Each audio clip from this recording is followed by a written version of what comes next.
Hey everybody, welcome back to the KCM. We're starting off the third season of 2026. It's all kicking off, guys. We got the brand new maps. We have an amazing lineup today. I've got Shun with me. We're getting started. Here it is, Light Mind Speed, Best, Snow Stork, Soma, Jadong, Effort. Starting off with Mind versus Soma. It's been a while since we've seen Mind. I feel like it's since his run this season in ASL, but yeah, I haven't really seen him around, even on the ladder lately. Yeah, he's not like the fastest of players in terms of his like ability to execute his mechanics, but honestly, he's typically been regarded as a bit of a genius in how he approaches the game.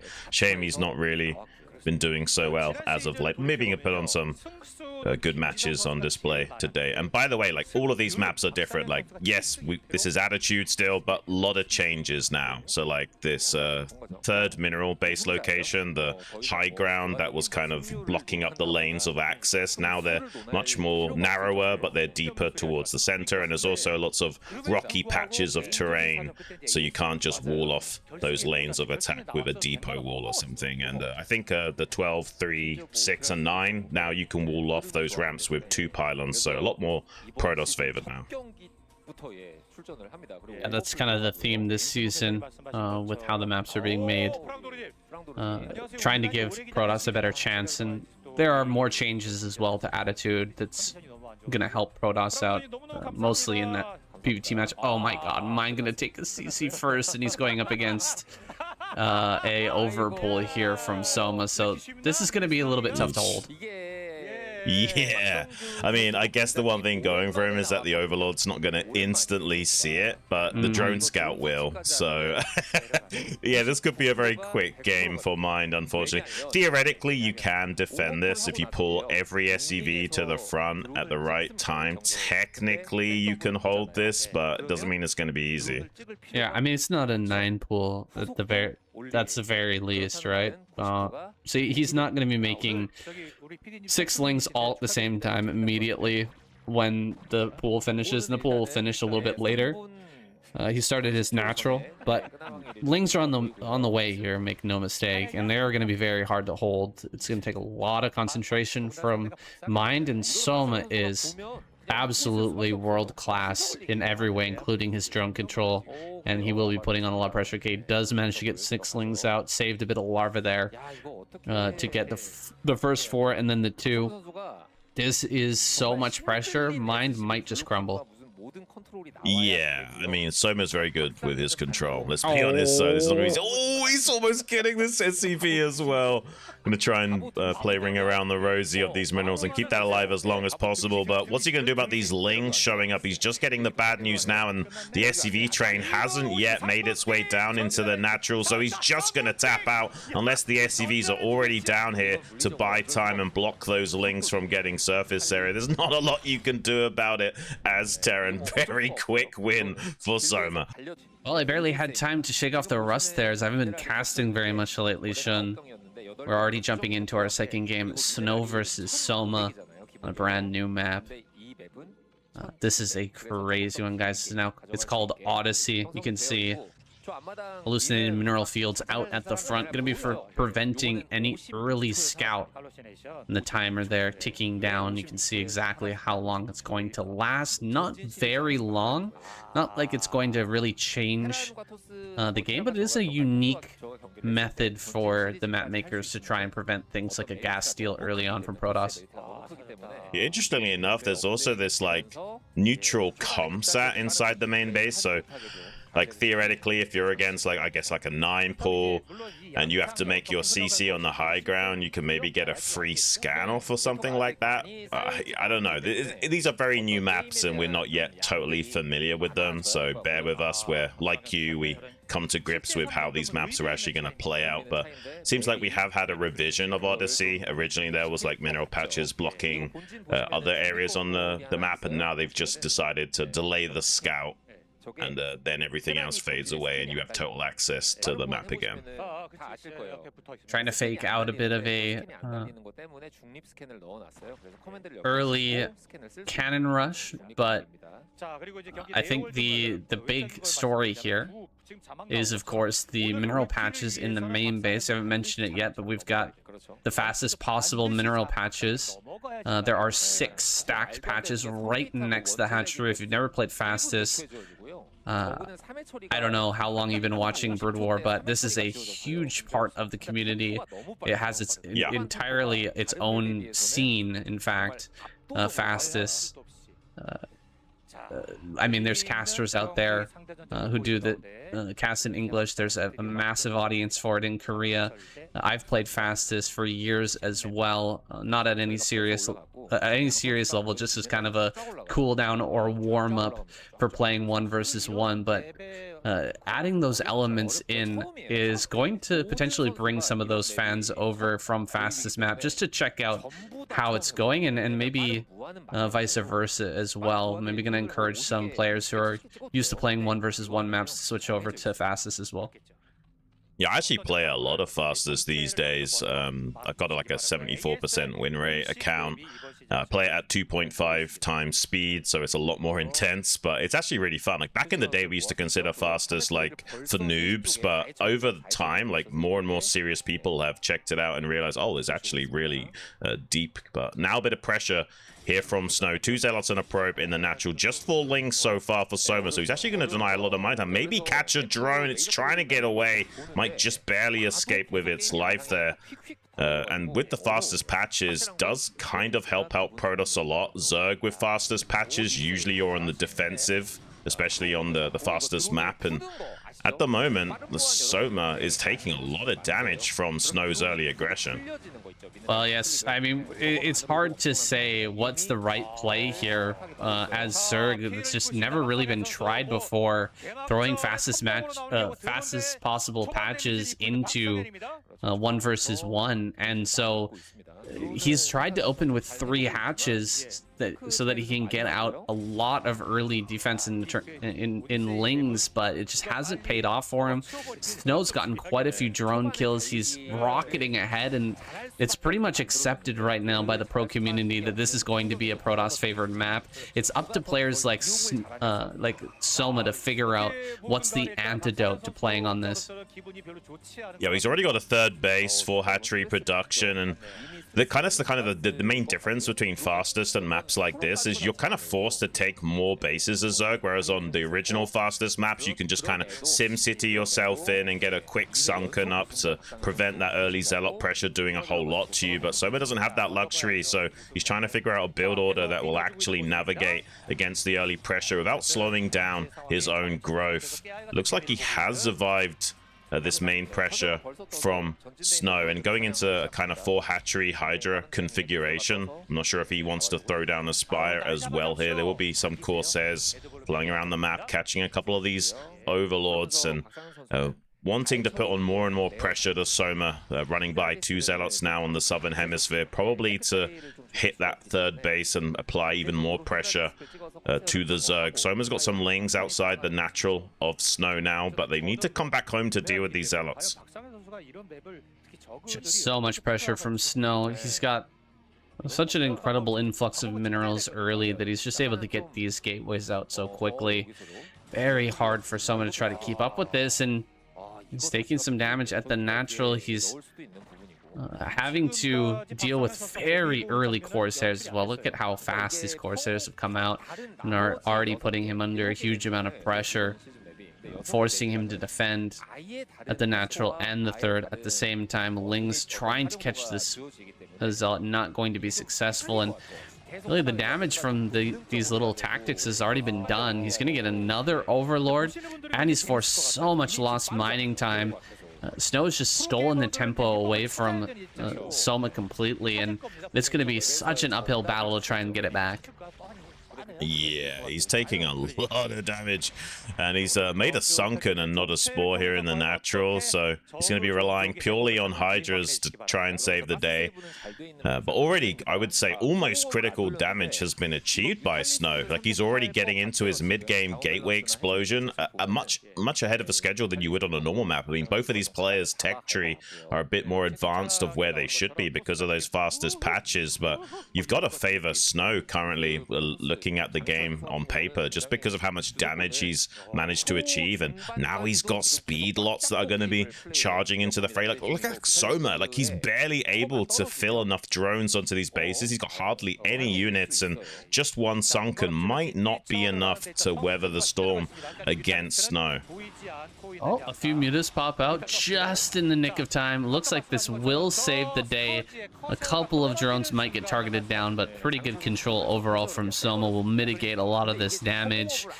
He's managed to hang on for now. And one thing to consider, guys, these are not fastest map patches with, you know, several thousand minerals apiece. These are normal patches stacked on top of each other right next to the main base. So it's not like this is going to last forever, and in fact it'll last less time than normal patches in a normal game because they are being mined so fast, so early. Cannon in the main is going to go down. The 2 cannons should have been enough to hold this off, but the Scourge have gotten here and pushed back the Corsairs so effectively. Oh, Storm goes down on the mutas, but he can't cast it over top of this singular patch. He'll lose way too much, so he's holding back, then not casting. Scourge come forward right as the Corsairs try to engage, but he gets forced back. Soma will have to leave the main base to just crazy chaos, and Soma really comes out on top after that trade. Yeah, it looked pretty good for him. By the way, I think they're like 1,700 patches, so they're slightly higher yield than normal patches, but like Zayn says, because they get mined out faster, they actually probably last a lot less time. So eventually, the game will kind of normalize as time progresses. But yeah, Soma, man, he's fought back so strong in this game, and Snow maybe getting a little bit ahead of himself, just wasn't able to deal with the Ogre Zerg style. And yeah, the Zerg's looking in like a pretty commanding position. He's even taken a 4th base down here in the bottom right corner, and looks like he wants to go for round 2 inside the main base before there's been sufficient time to establish a strong front with these cannons.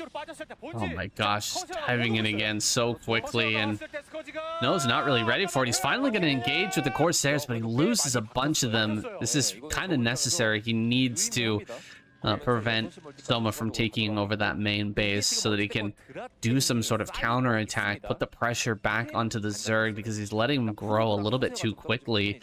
Soma's getting out of control, and this just goes to show it doesn't matter how much you favor Protoss. If Zerg is able to is just this strong, man, it's kind of crazy what Soma can do even under these conditions. And look, the dive into the main happens again.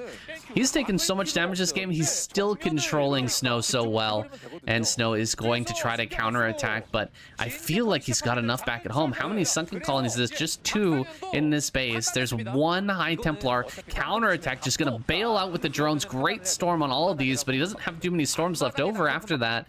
Tons of sunken colonies being thrown down back at home. Soma's just gonna go for the kill. This is an insane game already. Wow, I don't think Snow can hang on back at home. He's got a couple of Templars in it, but they don't have enough energy. All of the Corsairs going down. Cannon's about to be overrun as well if he so chooses, but instead just targeting down these Templars. Probably the better choice. The Hydras are overrunning the natural. Snow is evacuating his attack, trying to come back home to defend. There's a massive wall of Sunkens in the natural as well if he did try and go for the kill. And Soma's got this base down in the bottom right as a little bit of an insurance policy. Does look like this is going to be favoring Soma. Eventually, Snow might clean up this attack, but at what cost? He's lost so many probes. He's lost pretty much the majority of his army back at home. Soma's not quite ahead in supply, but I would say the damage that Soma's doing to him seems to be favoring the Zerg. Yeah, he's done so much work. Hasn't killed the Nexi. I mean, the Nexus in the natural still alive, so There's a potential to recover here, but Snow's, he's so far behind now. The base in the bottom right can be saturated and make up for the loss of the third. These mineral patches in the main are going to run out. We know exactly what it looks like when a Protoss player goes down to just one base mining. It really takes the punch out of their army, and they just can't really produce any longer. The probes here in the main are taking so much damage. Nice storm there, really bringing these mutas low, but they've done their work already. He finishes off the last of them, but behind this, wait, 58 total supply for Soma? Is there a chance that Snow can counterattack and actually kill this base bottom right? Maybe. I mean, he's tried to throw down a few Sunkens there. He also was forced to make a lot of Sunkens in the natural, so he did use a lot of his economy and drones to set up defensive lines back at home. There might still be a way back into this game for Snow. I don't think it's going to be easy, but also because of the amount of probes that have been killed and denied mining the main, actually Soma's going to mine out in that main way quicker than Snow is. So yeah, there actually is a possibility for a timing attack to work here for Snow. Soma's got to be very careful. Yeah, I was kind of surprised when I saw the supply being so low for Soma after that dive with the mutas. Definitely spent a ton on the sunken colonies back at home, and he has replenished some of those drones, but I don't think his Hydralisk count is going to be too high. The problem is he's keeping Snow on the back foot with these small groups of Mutalisks out on the map, pressuring that natural mineral line and just forcing Snow to keep some stuff back at home. This Hydralisk counter going to be doing the same. Snow, he needs to get a base out or counterattack, and he's just not being allowed to do either at this moment. He's kind of trying to stabilize, but at the same time, Soma's been given so much leeway to just drone up heavily. He's now got a great economy, and he's catching up in supply. Yeah, there was a Zealot that delayed this third base being retaken by Soma for about a minute or so, so he's done a little bit to slow down Soma's growth, but overall, I'm not sure if Snow is going to be capable of dealing with this. I mean, great micro here from the mutas as well, taking out another High Templar. This small squadron of infantry kind of isolated now. Looks like Soma wants to try and hunt that down, and yeah, the army of Snow is very disjointed in total. I don't know if he has got an opportunity to quickly overwhelm Soma anymore. Maybe he could kill this newly established base down in the bottom right that he's taken now with this army, but I think if he commits into killing this base that's already mining with the 3 Sunkens, he might be able to kill it, but then his army is going to be completely isolated, and Soma can either go for a counterattack or a surround on an army. It looks like the counterattack might be the option of choice. Yeah, I don't know if Snow just didn't know about the space in the bottom right. I guess he knows about it now, right? But he's not going to press in there. Taking the bottom center and throwing down some cannons in the natural to prevent the counterattack. I guess it's a little bit too well prepared in that bottom right. For him to break that base would take a little bit too much, so it seems like Snow may be wanting to head over towards top right instead, try to deny the third base location. But look at Soma, he's taking a base at 12 as well. Oh my gosh, he's just gonna go for this. 5 sunken colonies here. I guess there's no Nidus, but that is just way too much firepower from the Sunkens. Coming in with the mutas here, gonna kill off a bunch of these High Templars before they can even cast their storms. He does throw down some pretty solid storms on this army. Oh my goodness, really strong storms, but this is the best part of Snow's force. He's gonna lose all the Dragoons and all the High Templar for not the best trade. Snow is completely on the back foot now, falling behind in supply and struggling to get this third base online. Yeah, I'm kind of blown away by Soma's ability to quickly adapt to these awkward maps and come up with a strategy that actually works against other pro gamers. You can see now Snow just about to mine out on those main base stacked minerals. Soma's already done that a little while ago, I believe. And yeah, this is looking dire for Snow. Like, he's behind in supply. The Zerg's got more bases. than he can keep up with. He's basically in survival mode. I don't know how he's gonna take and hold on to a 4th base. That's gonna be the hardest obstacle for him now. He can't really kill Soma, and this base in the bottom right with these 5 Sunkens is so fortified. It's such a narrow little choke to attack into that if he does commit, he's just going to get swallowed up by behind by the rest of Soma's army. This looks very bleak for Snow. Soma is so good at staying active with mutas throughout the entirety of the game. He's just finding holes absolutely everywhere. And Snow just can't seem to keep up. He's got a couple of cannons, but he's gonna be losing probes, no doubt. High Templars finally defending this base properly, and it seems like Snow will hang on in this game, but Soma is going wider and wider. Like, he's got that top center now active and mining. He can take more bases in the bottom right, can retake that base up on the high ground there, bottom right, and just continuing to grow. Doesn't need to switch into Hive here just yet because the gas is so limited for Snow.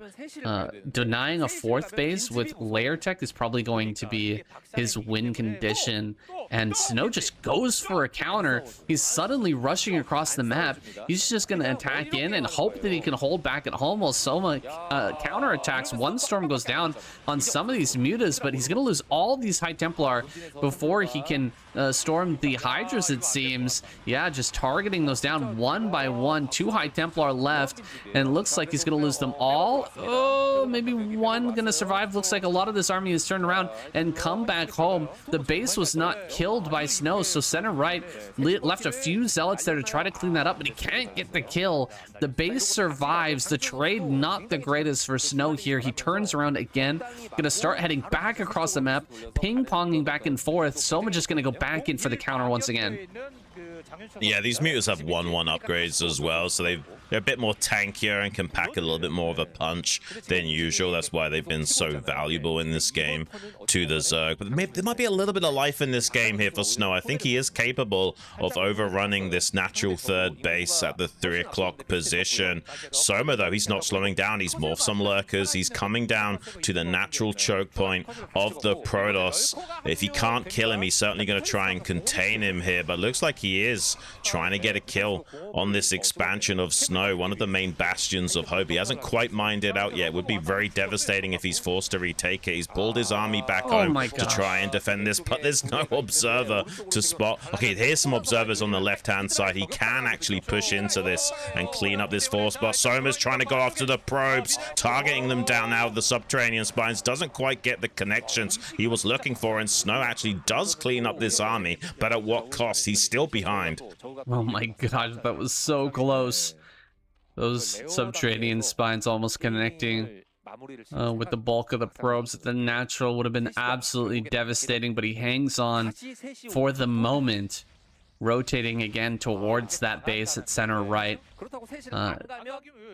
It's a small victory, but at least he's pushed back the army for a short time. He actually catches 2 lurkers. That's a big catch for Snow. It's going to help him to break this high ground. He gets a couple of storms on 3 lurkers, killing off 2 of those and wounding the 3rd. Flank here from the Hydras is not going to pay off for Soma. He cannot catch this army, and so Snow will retreat. But I mean, the game state is still not looking great right now for Snow. He can't get any more bases online, and he can't easily prevent this counterattack, which Soma continuously threatens with. Yeah, it's essentially 4 bases versus 2, and this natural for Snow about to mine out as well. So Snow's got like 2 options. Either we somehow get a 4th base online, or we kill the Zerg. Both of those tasks looks basically impossible against the setup from Soma. Unfortunately for Snow, I don't have a strong inclination that he's going to be able to dig himself out of this hole. He's going to try anyway. Soma rotating with some Hydras to the natural once again while distracting the main army of Snow in the center. This is an absolute chaotic mess of a game, but it's also quite exciting. You can't quite tell what's going to happen here, but it definitely does look like Zerg's favored to win. Soma's so good at keeping this threat alive here on the left-hand side, just poking in whenever he senses weakness, whenever the army is too far out on the map, creating a bit of chaos for Snow, forcing him back and just giving himself more room to breathe, allowing him to continue to grow. Although he hasn't thrown down any additional hatcheries, seems like he's content to sit on the number of bases he's managed to attain so far and just continue to pump Hydras and Lurkers and try to close this game out by starving Snow as he runs out in his natural. He'll have to take a 4th base, and that's when we'll see Soma really start to pounce on him, building a few more Archons here, barely able to save those High Templars as they cast their storms. The trades are going to start to go pretty Snow favored with that +3 armor finishing up now, and storms being cast. Oh, he's missing out on some storms here, not casting the storms on the right hand side. He missed about 2 or 3 storms that could have been thrown down on these Hydras, but he gets the victory over this small group and will push forward. Is there a possibility Snow can keep this 4th base alive? With 40 supply disadvantage, it's going to be very difficult. Yeah, I don't personally see it happen. Looks like Soma's either gearing up to surround this army or counterattack it now. I think both things are extremely viable and likely to be successful here. Looks like the army is making its way over to try and get a cancellation on that Nexus. Snow looked pretty good with those trades initially, but I think he's run out of juice too much. I don't think there's enough storm remaining to go the distance in this game. His army is dried up. He's struggling to hold on to this Nexus that's being target fired down by this small squad of Hydras. The Lurkers have been cleared up, but the Hydras should be able to finish off the Nexus, and indeed they do. And that's pretty much the only lifeline Snow had in this game. Already his win percentage was seriously diminished, and now it's next to 0. Yeah, if you can get that 4th gas online, suddenly the High Templar number becomes pretty darn high, and Soma would have to likely switch over into Hive Tech, but he doesn't have to. As long as he's keeping him on 3 gases, he just doesn't have any motivation to switch over and take the risk of going up into those higher techs. He can just sit here, keep making Lurkers and Hydras, keep the game scrappy, and Snow just doesn't have the money to work with. He has to GG, he taps out, proving that it's still possible for Zerg to win on even a crazy map like this. Everybody's talking about how Protoss favored Odyssey is right now. Everybody is, most of the Protoss, Zerg players are kind of disgusted by the lengths that the ASL map makers are going to give us a Protoss champion, but you know, then you see a game like that, you see Soma still able to take a win. I mean, maybe it's not as one-sided as we once thought.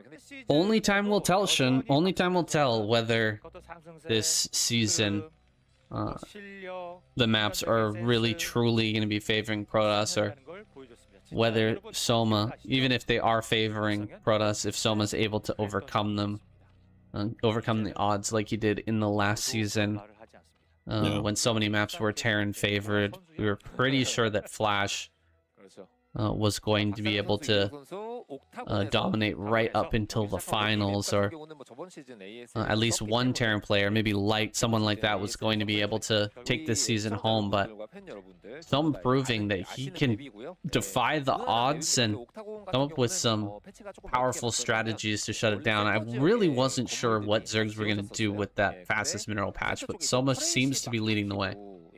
Yeah, I mean, the reality is like players like Soma, Sulky previously, they're just so damn good at the game that they're able to figure out ways of overcoming those map imbalances. So it's very possible we have Soma being champion again, despite all of the map advantages. In fact, in a way, you could argue it's slightly more likely for Soma to become champion because the Terrans are going to have such a hard time at dealing with Protoss this season. So there'll be less Terrans to eliminate players like Soma as well.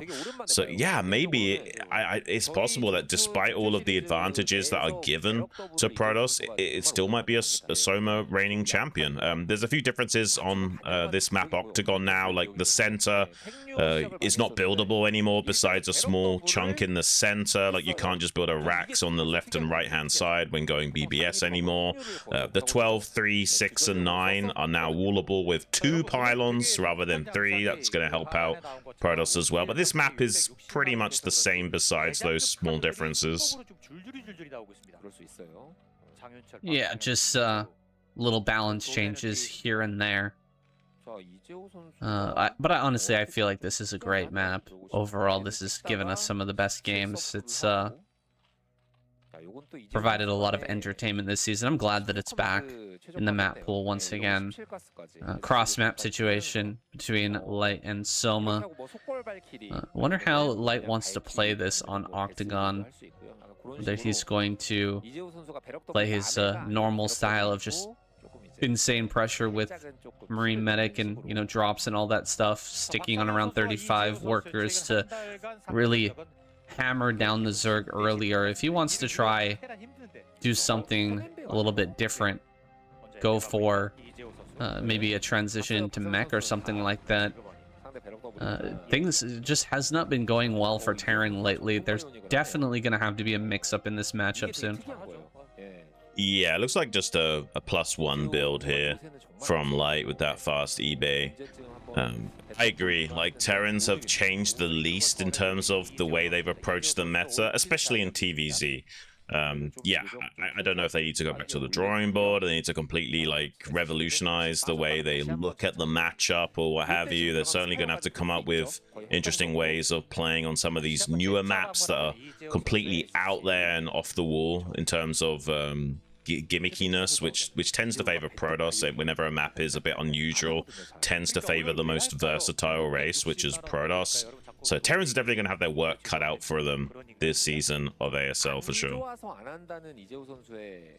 Yeah, the only big change, and I've been kind of thinking about this lately, the big change for Terran recently was switching into more 2-port Wraith in TVZ. That was a big shock to the meta in this past season, and I was wondering what your thoughts are on this. If with this change in the map pool, you know, the maps are looking more defensive or more defensible.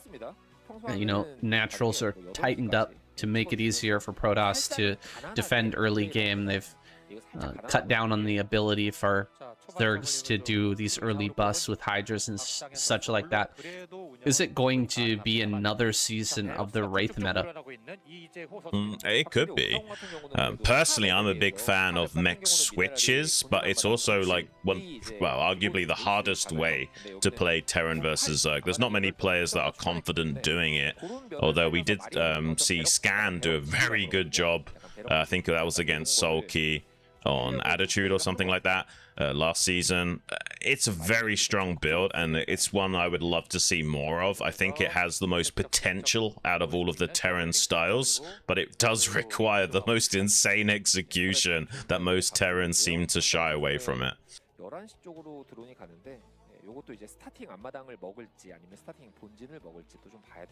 Well, taking a look at this game, it looks like we've got a +1 build from Light and Soma. He's going to be going for a 2.5 hatchery. I'm thinking this, I'm rolling this over in my head, Shun.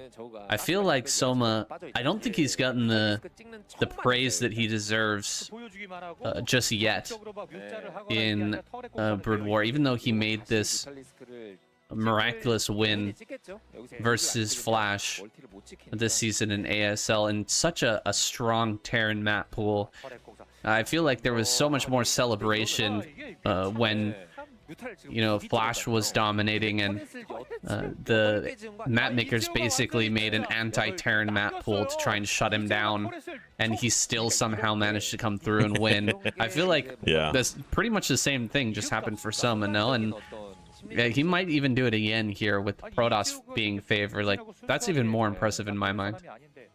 Yeah, by the way, some major mind games here from Soma. I completely agree with you, by the way, that there's been quite a few periods, like we were looking at some of the old maps. Like, there's now a free-player map based on Katrina, and back in the day, that was not a good map for Zerg, but Jaedong had like 19 wins, 3 losses on it, so sometimes you're just such a great player that you're able to overcome these odds. But yeah, the mind game from Soma, he made a Hydra Den at this 2.5 hatchery position, and might be going for pretty fast lurkers that Light is not anticipating.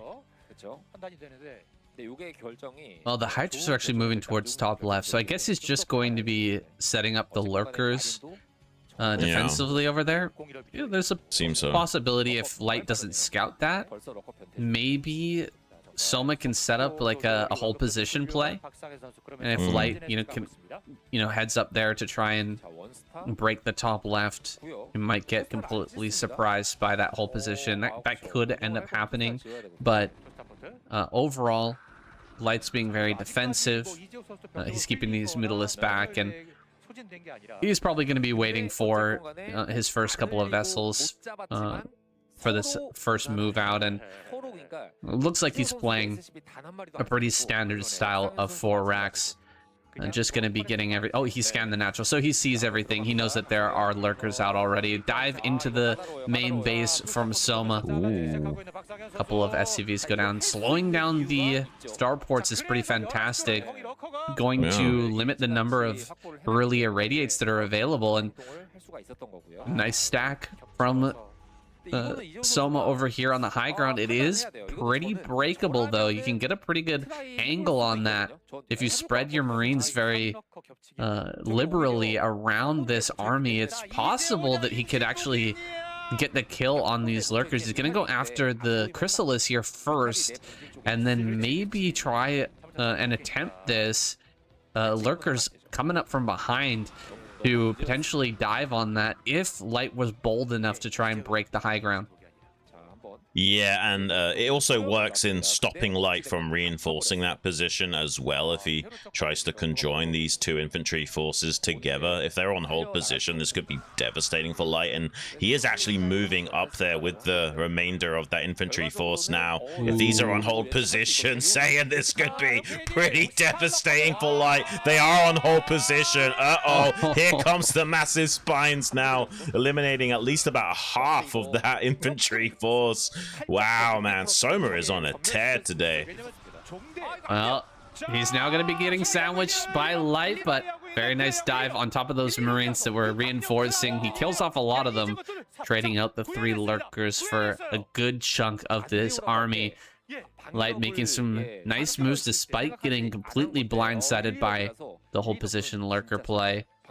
Will manage to free this army in the top left and kill a few lurkers for his trouble. First couple of vessels are about to be popping out in a moment, but Soma is already transitioning to the next phase of the game, getting up his hive, and this Nidus Canal, oh yeah, already getting set. Defiler Mound halfway to completion. This is looking very nice for Soma, but there's a lot of hope still left in this game for Light. If he can get a couple of irradiates down, break this top left, possibly get a few drops out as well, there's a lot of play left for Soma, or for Light. He could potentially take this down. Oh my gosh, the vessel falls. One of the very first vessels. Never mind about those first irradiates, man. One of those vessels going down absolutely nerfs the attack potential here for Light. Yeah, almost completely nullifies it. Light was feeling very antsy. He wanted to try and attack into this position before the Nidus Canal was set up and connected, and now that window has passed. Light's critical timing has evaporated with all these shenanigans that have occurred in this early mid-game from Soma. There's a very high level of mastery from the Zerg, understanding that you just need to hang on until the Nidus is finished. You've got the Defiler Mound out, and then suddenly Terran is a lot more impotent in this matchup. It's going to take a long time for Light to double expand, get a 3rd gas on, and actually be able to combat the Zerg yet again. And I think that Soma has basically played a typical style in this game, but he has adjusted the build order especially with the early den, to guarantee the lurkers set up, specifically to counter this style from Light, where he's cutting SEVs, he's getting more barracks early and hitting you harder in the mid game. But as long as you survive that timing, you're gonna be pretty much okay. Light now pressuring the natural expansion, but with the Overlord flying, hovering over top of the stacked lurkers, there's not really a lot of ability for Light to break through here either for the time being.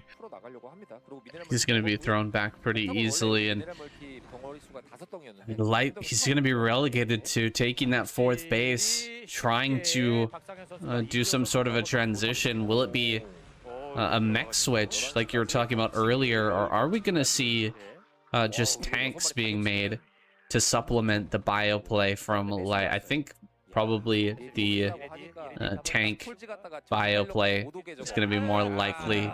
Radiate on the Defiler is nice, making an opening up a bit of an option here to potentially break this. He loses the Defiler before casting the Dark Swarm. Maybe there's a shot here. Double D Matrix on some Fire Bats. He's gonna try for it. Bit of a mistake from Soma, not able to get that Dark Swarm down. He could really end up paying for it. 2 attack damage done for these Fire Bats. He's trying to break through. 1 Dark Storm barely makes it down in time. Not going to be able to break through with the number of links that came up and so many spines coming out. Light will be thrown back once again, but there was a moment where Light had a bit of momentum there. It's just been torn away so quickly. 4 dropships coming out. He's really gonna go for it here. Like, there's 2 different routes you can try to attempt as a Terran player in this situation. You could just sit back, go into just mass vessel, try to get some battle cruisers out and you know, gear up for the late game, or you can try for this tempo play. And I don't know if this is going to work out too well. Soma is so well defended in the main. Yeah, this doesn't look ideal for Light at all. And there's even a borrowed circling. He's going to spot the dropships and get a little bit of a heads up. There's even a second borrowed laying a little bit to the left there as well. Oh my god, he looks so prepared for this. Pairs of Scourge already diving on top of those dropships as they unload. And yeah, this is pretty much the worst case scenario for Light. He's going to see if he can attempt to break through this natural in the top left, though. Some Scourge are connecting with the vessels, take a couple of those out, but if he kills this hatchery, it's not over for Light. He needs to stop the Zerg from getting his 4th gas so he can just pump Ultralisk. So there was a tiny bit of a hope here for Light, but it seems like Soma's just too well prepared. This is very characteristic of every great Zerg, how they're able to balance on a tightrope against Terrans to survive these phases. But actually this attack in the top right got a lot more damage than I expected. A Firebat and a Marine left unkilled, and were able to clear up a decent amount of drones. Wow, I mean, how did you get that much damage? I don't know. I saw that drop go down, and I was like, immediately assuming we were going to see a GG. But the attack in the top left created a lot of problems for Soma. Now he might actually kill this. He's getting in here. He's going to target down the lurkers. I don't see a Defiler. Chun, what is happening? He's breaking through right now. Light is going to get this base, it seems. Yeah, a couple of more ultras do pop out, but they are glitching out each other, so they're actually just taking damage, not able to deal any damage of their own. And a drop coming from Light. One of the dropships does get taken out, but another one is able to unload here, causing a lot of fires for Soma to put out. And behind this, Light is mining on 4 bases. This is a brilliant tenacity from the Terran to come back in this game.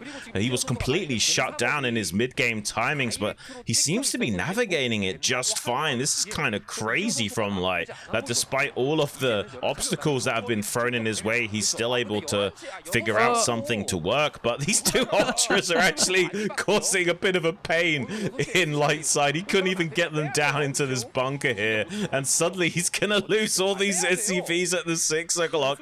Hold on a second, it looks like Soma is still gonna maybe run away with this game. That was a really well-placed bunker, too. If he gets anything inside of it, he could use the SCVs to glitch the Ultra and prevent it from attacking the bunker, but he just couldn't get down in that corner, and so he has to lift. He is still mining on 3 bases, and he's killed the the fourth of Soma, so there's still some momentum here for Light, but this attack from Soma has done so much. It's really putting him on the back foot, and it's finally giving some momentum to Soma. It's allowing him to not just be focusing on the defense and start to turn the pressure around onto the Terran finally. Moving out here with this many vessels, I think that Soma will have to retreat and reset while taking that 4th base, but he's given himself a lifeline in this game by putting on that extra pressure. Yeah, it seems like there's a reasonably sized standing army, though, for Light. If he can get all of this into one big blob and lean on Soma yet again, might be able to deny that 4th base. Soma going on a bit of a counterattack with a trio of Ultralists. Looks like he will be able to deal with that force and keep the pressure online here in the top left. Oh, Burrow circling at the 6 o'clock, denying that CC from landing to get access back to that gas yet again. And yeah, Light actually doesn't want to challenge this top left at the moment. He's rotating over to the right-hand side instead to lean on the Zerg's natural expansion. Completely wild game that we're seeing, very back and forth. If he could maybe snipe that Defiler before Soma's able to react, he could have a hope at maybe breaking that natural. Eraser Trick in the top left, big plague on the infantry as well. The Eraser Trick going unchallenged temporarily, but there's also nothing here to stop this infantry force from breaking through the natural. He might actually kill this hatchery before the base can get mined up. Both the Evo chambers are here, as well as the Ultralist Cavern. Dark Swarm coming to save the day. No Firebats to support these Marines underneath that Cheeto dust cloud. So despite the valiant effort of Light, he is being held back temporarily. Ooh, another Eraser Trick at a critical moment. The natural can't even mine at this point. They're gonna lose a lot of drones to that position. A couple more Ultras pop out, but there's just so much bio making its way forward. Light is moments away from closing this game. We're about to see Soma drop below 100 supply. Enough Ultras over here on the left side, it looks like, to stop this attack from working, especially with the Dark Storm. He should be able to clear it. Okay, barely not, actually, and the natural is going to die, so it looks like he's done it. Drop into the top left as well. Light absolutely smashes through on all 3 fronts. This is some impressive Terran play, man. Like, Soma, we've seen his tenacity, how strong he is, even in dire straits, seems to be able to make these comebacks happen, but Light just never relenting, never letting up the pressure, and keeping the pedal to the floor the whole time. I mean, how many times have you seen a Terran player quad drop into the main and lose everything and then just win the game afterwards? It just not doesn't very happen. often say it. Step number 4, Light versus Best on Alios, something like that. We're trying to figure out the pronunciation here, but the 3-player, what was it called again? Katrina. 3-player version of Katrina. Oh my gosh, Light barracks in the middle of the map. Doesn't want to mess around on this weird new 3-player with the back pocket expansion. We're not even really going to be able to talk about this map too much, because this is going to pop off real quick. Yeah, I mean, historically speaking, Katrina, pretty good map for PvT as well, so I'm not surprised that we're seeing something like this out of Light. Really good map for carriers as well, so yeah, it's just very difficult for Terran players to successfully timing attack a Protoss player and really do much to slow them down, especially with this back pocket expansion they have access to. As you can see, it's the Nexus first here from Best as well, trying to double down on the map's advantage, and that might be the one thing that helps Light actually secure a victory against him with this BBS. I mean, we've seen Terran players lose BBS versus Nexus first before in KCM, but it should be a direct counter. It should be a straight up victory for the Terran player if the Protoss plays right, if they play correctly. And the big factor in this game is that we don't have a small ramp with a small drillable ramp for the probes to get on top of the Marines and shut them down. There's a lot of space on this ramp, which makes it that much stronger for the BBS. He should be able to just smash him down here. It's going to be very hard for Best to survive. He's gone for the more greedy version of the Nexus first as well, so hasn't dropped double gateway. He won't be able to make 2 zealots at a time. He sees the bunker getting made. He's gonna pull the probes. He has vision of a mineral patch out on the map, and he's gonna pull to the mineral patch now and try to surround these Marines. But there's just so many. The probes are going down. A lot of them are falling. The bunker is about to finish. Can he actually stop the bunker? No, he cannot. Wow. The bunker gets down. He's gonna dive on top of the Marines. These are the last probes, by the way. There's like literally 2 probes left at this point. And so with the final probe going down, the bunker, you can hop inside of it. And I mean, there's really no hope for Best to try and come back at this point. Pure zealot or pure Marine production will just end him. Can't even make a probe right now. Can't make a zealot. Can't really do much of anything. He sees the number of SCVs back at home, and this is going to have to be GG. Yeah, this is really unfortunate for Best. There's not really a whole lot you can do here. Like, theoretically, you can have the best probe micro possible, and the Terran blunders their Marine control. It is possible, but in this case, it's not going to transpire. He's going to try and do one last effort of surrounding these Marines with the Zealots and probes, and not going to be too successful at that. Loses another 2 probes. Just going to tap out. GG is called, and 2 wins now on the board for Daddy Terran. Effort versus light for our next match, guys. Set number 5 on oh sorry, this is not the brand new map. This is Knockout still. Knockout has made it into the map pool once again. Pretty nice map, honestly. Pretty balanced. I think it could stand the test of time. I'm looking forward to seeing Backrooms, though. I really want to get a game on that map and see what that's all about. Yeah, it looks like such a wild map, but probably the map I have the least opinion about in terms of like how it'll actually play out at the pro level. It's pretty bizarre.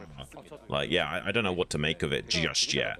But Knockout, I don't think they even made any changes to this map. I think this is pretty much the exact same Knockout you saw from the previous season. And yeah, I agree with saying it's probably one of the best new additions we've had in a long time. I mean, it's not like perfectly balanced. No map is perfectly balanced. You know, there's a slight few percentage points. Like, I think there's like a few percentage points towards Terran against Zerg, for example. But it's basically balanced in all 3 matchups. You can't really hate on this map. It's been good. And those stats can always change. It hasn't been around for that long. People are still trying to figure it out, and there's always, you know, different takes on how these maps should be played. So far, the you know, Protoss, air quotes, Protoss favored map pool hasn't been going so well for Protoss, man. They're having a very hard time. Snow and Best have already been eliminated. It's only Stork holding the line. I don't think we're going to see the Protoss victory this week. I mean, I might be surprised, but we'll see. Yeah, maybe some propaganda saying, you know, maybe they just like all agreed, like, let's all just pretend to not do so well on these maps to make sure there's no changes before the ASL. I'm obviously kidding, guys, but that would be funny. I've heard that Pro League has been kind of Protoss, like Protoss has been winning a lot in Pro League, so you know, those statistics are probably going to outweigh, just mostly because there's a way bigger sample size, right, in Pro League than for KCM, which is a once-a-week tournament, whereas Pro League is daily, and they play a lot more games. But I've heard that the players are trying to draft more Protoss into their lineup in Pro League to try and up their chances of winning. It hasn't been reflected here just yet, but there's definitely a consensus among Koreans and among pros that this season is pretty Protoss favored, and we'll see if we get a Protoss champion, because that doesn't account for the star factor, you know, the actual skill of the best players in the world really seems to still be leaning towards Zerg. Yeah, I mean, the reality is there's just not a lot of great Protoss pros out there. I mean, you've got like the main four, you know, Bisu, Best, Mini, Snow. Those are like the four that really come to mind. You've got a few of these other guys, like Tolbo, YSC, that, you know, have the chance of becoming a really great player one day, but haven't just quite got there yet. Yeah, putting that as diplomatically. There's a lot behind that, you know. What can I say? Yeah, I agree with you, Shun. The pool is not that large of great Protoss players, and that's one of the reasons why, you know, Protoss, oftentimes we think of them like they're not really showing up in KCM, because if any of those guys are unavailable, or if two or more of them are unavailable, it becomes a bit of a rough week for Protoss, right? Because they just don't have the stopping power. They don't have the star power in their lineup any longer. So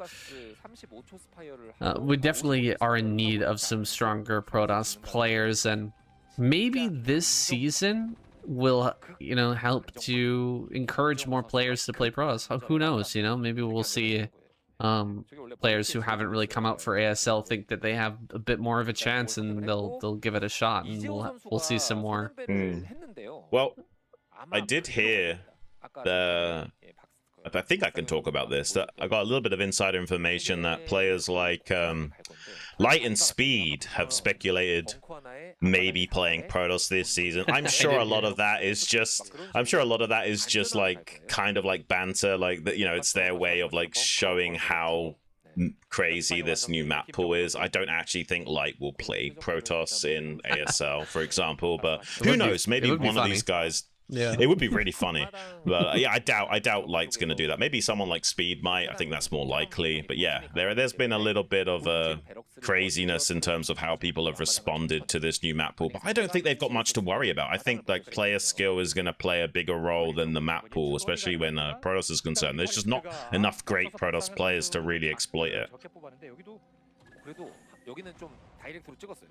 You know, Speed is actually quite a strong BGH player as well. I mean, most BGH players play random at the highest level. It's not really an option to just play one race only in BGH. You get it's too much of an advantage to play random when you're playing BGH as a team. So he's probably got a lot of experience playing Protoss as well. You know, not just only grinding Terran. So there's a potential there. I would love to see it. Even just for the meme potential, you know, of players being so frustrated with the map pool that they start to switch over. I feel like that's when the map makers have gone a little bit too far, though. That's kind of the bearing for me, is when the balance has been lost, is when players actually start to switch races because they feel like they just can't win. Yeah, I don't think that's going to happen, though. I think these guys deep down know they're good enough to still play well on their respective races. Maybe you'll get one guy doing it, but I don't think you're going to see a whole lot of that. Right. Yeah. I think like someone like Light, he's as we saw against that game against Soma, like he's seriously good at the game, no matter what map he's playing on. I love that we've got effort up against him now. The Alien Zerg, haven't seen enough of him, I would say. He has also had wrist issues, similar to Flash, maybe not to the same degree. As you can see, this guy plays like a monster, like 500 plus APM for at least the first half of the game. It's insane how fast this guy is. He's going to give Light a run for his money, and Light pretty much going for the exact same style that he was utilizing against Soma on Octagon. So let's see how Effort contends with this. He's done a pretty good job of the map control thus far, but Lights are getting closer and closer to pressuring this third base, and Effort's obviously tackling Light a lot differently than Soma was. We don't have those fast lurkers, so he's mainly reliant on these mutas for the map control. This has been the more traditional style that Zergs have shown recently, Right. is just lots of mutas, a few lings mixed in as well, trying to battle this down while making the switch, building hydras over at the space, and securing that ramp, and then going on the counter attack with the mutas afterwards that have been built up. That style that we saw from Soma was a little bit different from what we're used to. The mutas there actually misfired as the Marines were coming across the ramp. He could have done a lot more damage. That's the one of the main points where you can start to shut down an attack like this. The second is as he's coming up the ramp, he's not doing a great job of shutting him down here either. He's getting a few kills, but not nearly as much as he really needs to keep this base alive. And now I'm a bit worried for him. There are a lot of Marines up here, and they can get a very good spread on these lurkers. They could also try to slip around the side, and he's just really just putting a lot of pressure on this, diving on the lurkers, immediately targeting them down one by one. Most of the Marines die, but 2 lurkers are gone as well. This is very scary for Effort. He's barely hanging on right at this moment. Yeah, I think that was a tiny mistake from Light. You should have waited a few more seconds for the additional Marines to arrive and go for a bigger spread on that position, but it still looks like it might be successful. Very hopeful drone transfer coming up here for Effort. Repositioning the lurker at maybe the worst possible time. Let's see how this is going to go. There are some lings coming in to support this, as well as this big drone train. But the Mutalisk's doing a reasonable job at shutting these Marines down. 3 of them are close to death, but the Bioball is now small enough that maybe he'll be just fine going forward. He needs to desperately get some more lurkers morphed up here. If this additional train of Marines arrives in time, there is a chance here for Light. Oh my gosh, he can get the angle. He's got the angle on the drones. 2 more lurkers come up. He's going to try to catch some of these Marines at the back, but the reinforcements arrive. Another lurker going to burrow. It burrows a little bit too late. Oh my gosh, that lurker lives with no HP. You're gotta be kidding me. This is on a razor's edge. I feel like these lurkers are gonna get absolutely surrounded and nuked by the Marines that are coming up from behind. He tries to burrow or to unburrow and run away, but it doesn't work out very well for him. Light is most definitely gonna get back up here with a big force of Marines, and Effort is struggling to get enough lurkers, but he is hanging on for now.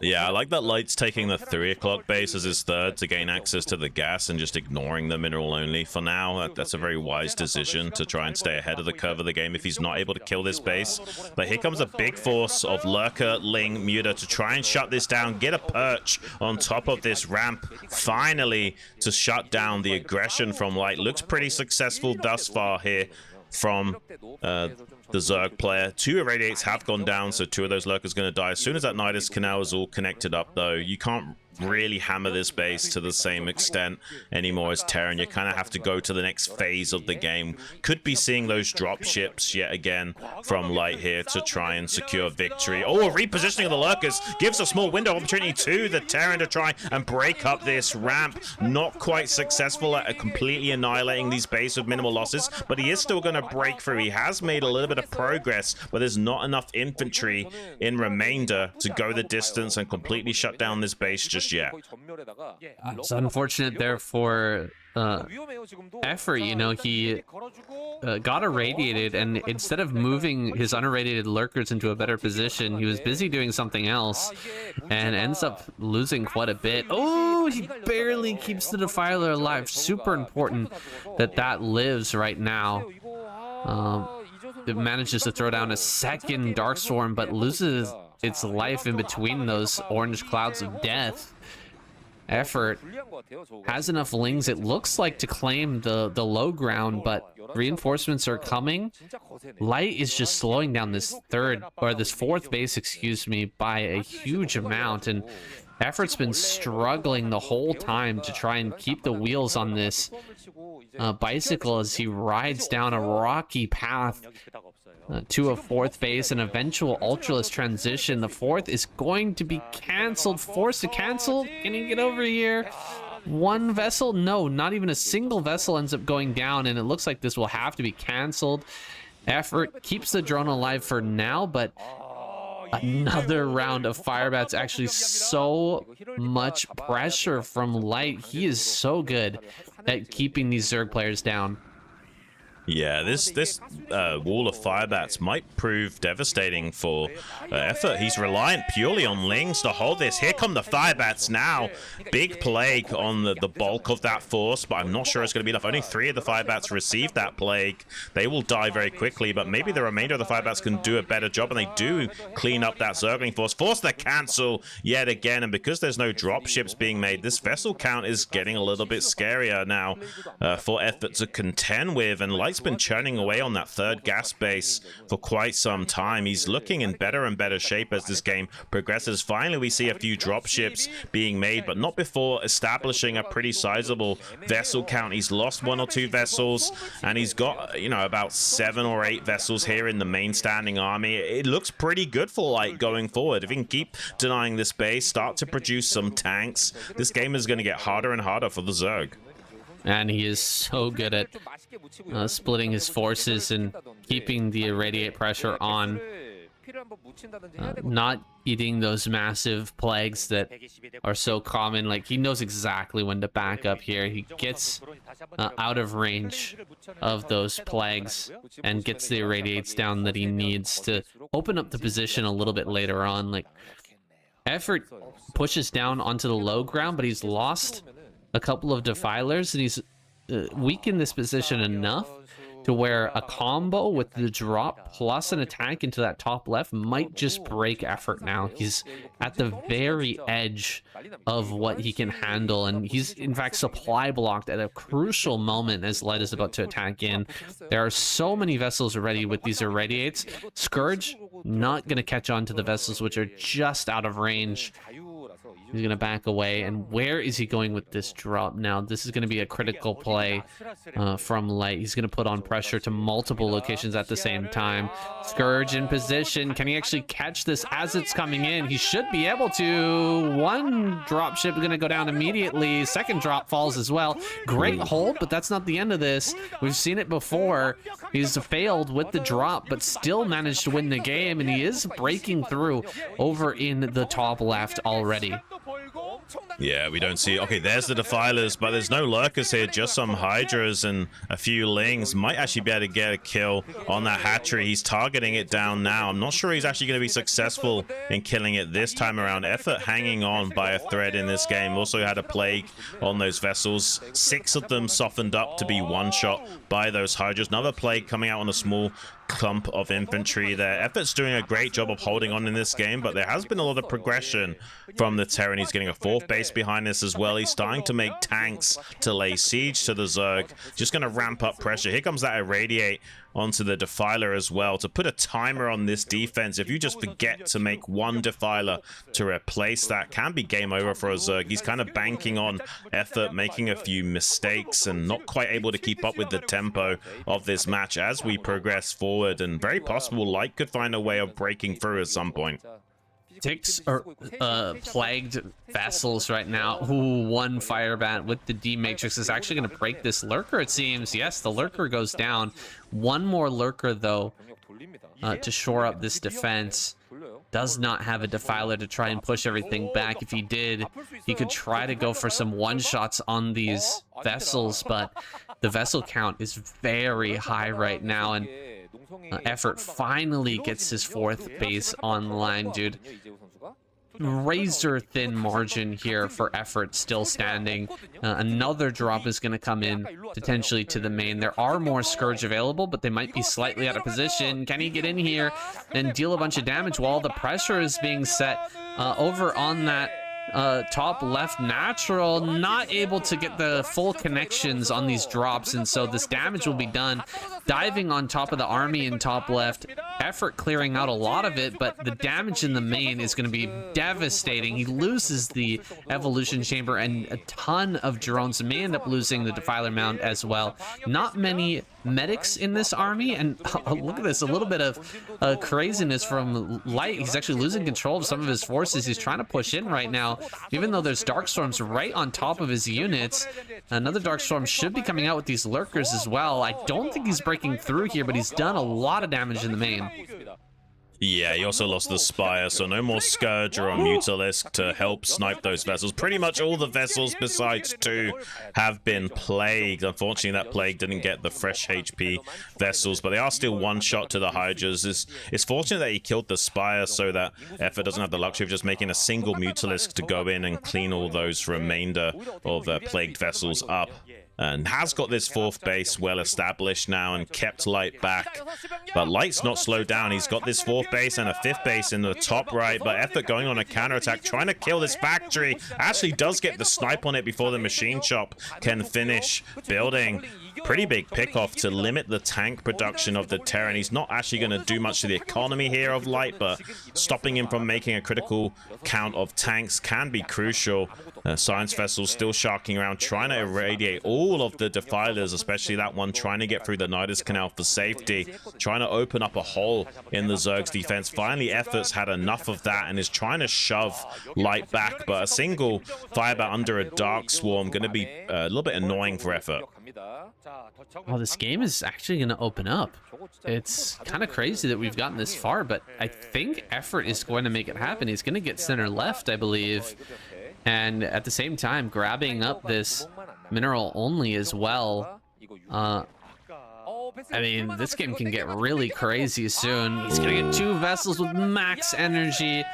Very unfortunate for Light that he forgot about those. He's going to lose more vessels on the front line as well. This push is scary with the number of tanks this army has, but with a couple of Defilers and a few more Hydras coming up to reinforce this, he might be able to defend this position. No Dark Swarm here just yet, but the Lurkers are standing their ground.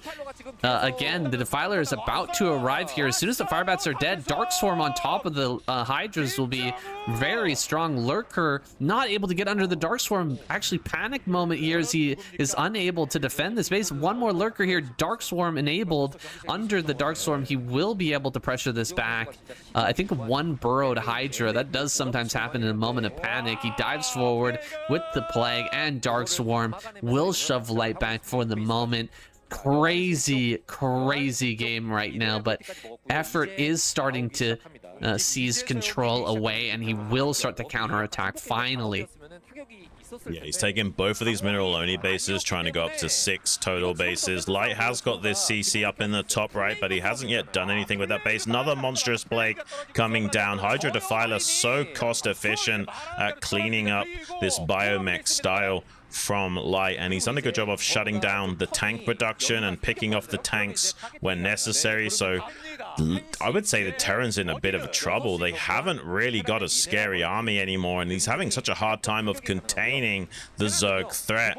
The map has completely been blown wide open, which very often favors the Zerg in these situations. And yeah, it just doesn't look like Effort's going to have much trouble at all coming out onto the map soon and putting an insane amount of pressure onto Light, who is just doubling down on his bio play. He's not even thinking about a mech switch at this point. There's not enough time, not enough safety and map presence to achieve something like that. He has to just stick with his guns. Unfortunately, the army on move command taking damage for free to the Hydras. A lot of his infantry getting cleaned up as he tries to move down to the southern hemisphere to defend this lane of attack from the natural of Effort. Effort's just pretty much everywhere and is overwhelming Light. Well, we have passed the 22-minute mark now. Effort should be mined out in this gas in the main and the natural, so dropping down to a pretty low income when it comes to those gas geysers. You can see it ticking up incredibly slowly at this point. He's continuing to do things like irradiate drones at the natural top left over and over again. Vessels, so many of them falling as he targets those down one by one, getting the kills to the completion on those earlier plagues that came out. finally getting rid of that core part of the army for light while getting another base online. He's got to take center left or top center, and I don't see him moving to do that. He can still make a lot of hydras on just 2 gas and 2 depleted, but you really do want these extra gases online so you can make that late game transition into Ultralisk. Yeah, I don't think he can. I think he's gonna have to lean into Hydra Ling predominantly with some Defilers in support. A bit of a run by here from Light, trying to even get on top of this drone saturated base at the mineral only. Does do a good job of killing some of those drones off, but not enough damage to make up for the loss of those tanks. He just hasn't got a strong enough army to combat the Zerg. He's trying to play a more skirmish-centric game while he sets up back at home, getting additional barracks online in the top right, but it's not going to be enough. Effort is going to start playing Sauron Zerg and running it down on multiple angles of attack and overwhelming these positions. Light just cannot defend both of these locations anymore. It looks like Zerg is about to overrun him. It's really looking that way. Even though he managed to stop center left, the counterattack is devastating. I really like the position with the bunker and tank over at that top right, but it's going to be really hard for him to hold on to that as more and more forces make their way forward. As soon as a Dark Swarm arrives, that base is likely to break, and he's just lost the critical mineral only in front of his natural. I mean, once you lose that position, it's very hard to come back. GG is called. You're just gonna have Zerg spilling down directly into your natural from the high ground. Light gives up in this game, but man, oh man, did he play some awesome StarCraft today, both versus Soma and Effort, but Effort will advance. All right, up next, we got Effort versus Stork. And I just wanted to mention, as we're getting into this next game, the all-kill prize has not been reset. So they must have changed one of the rules. Way back in the day, I had Jin translate the rules for me. And during the finals and the semifinals, if you were reverse all-killing, if you're the last player on your team, and you defeated 3 members. I looked this up. If you defeated 3 members, you could get the all-kill prize. But I guess they've changed it now.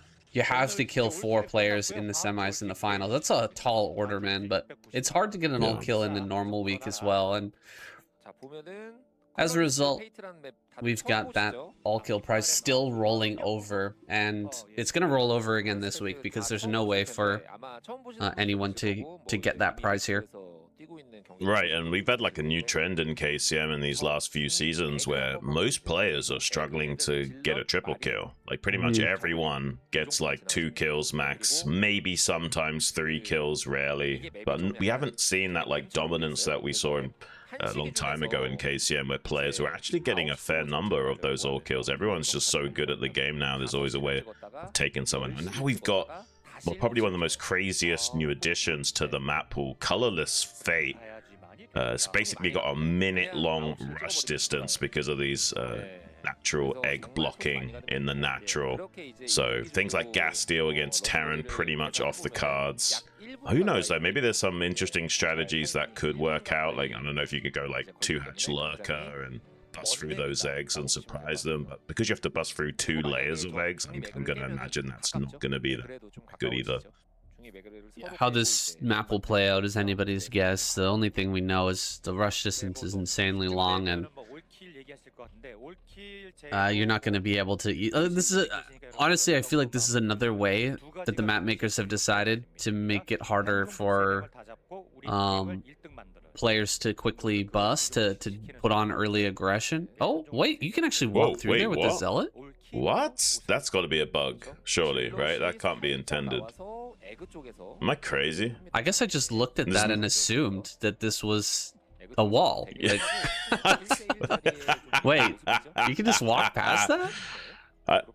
Yeah, I didn't realize that. I thought this was completely walled off. Okay, well that changes things quite that totally significantly changes. Yeah, this is not nowhere near as complicated of a map as I first thought. Yeah, I thought. I mean, I'm not probably not the only one. I'm sure you watched as well the Artosis breakdown where he talked about the map and Right. how long the walk distance was. I had no idea. Maybe they changed it. Like, they have been changing the maps up a little bit.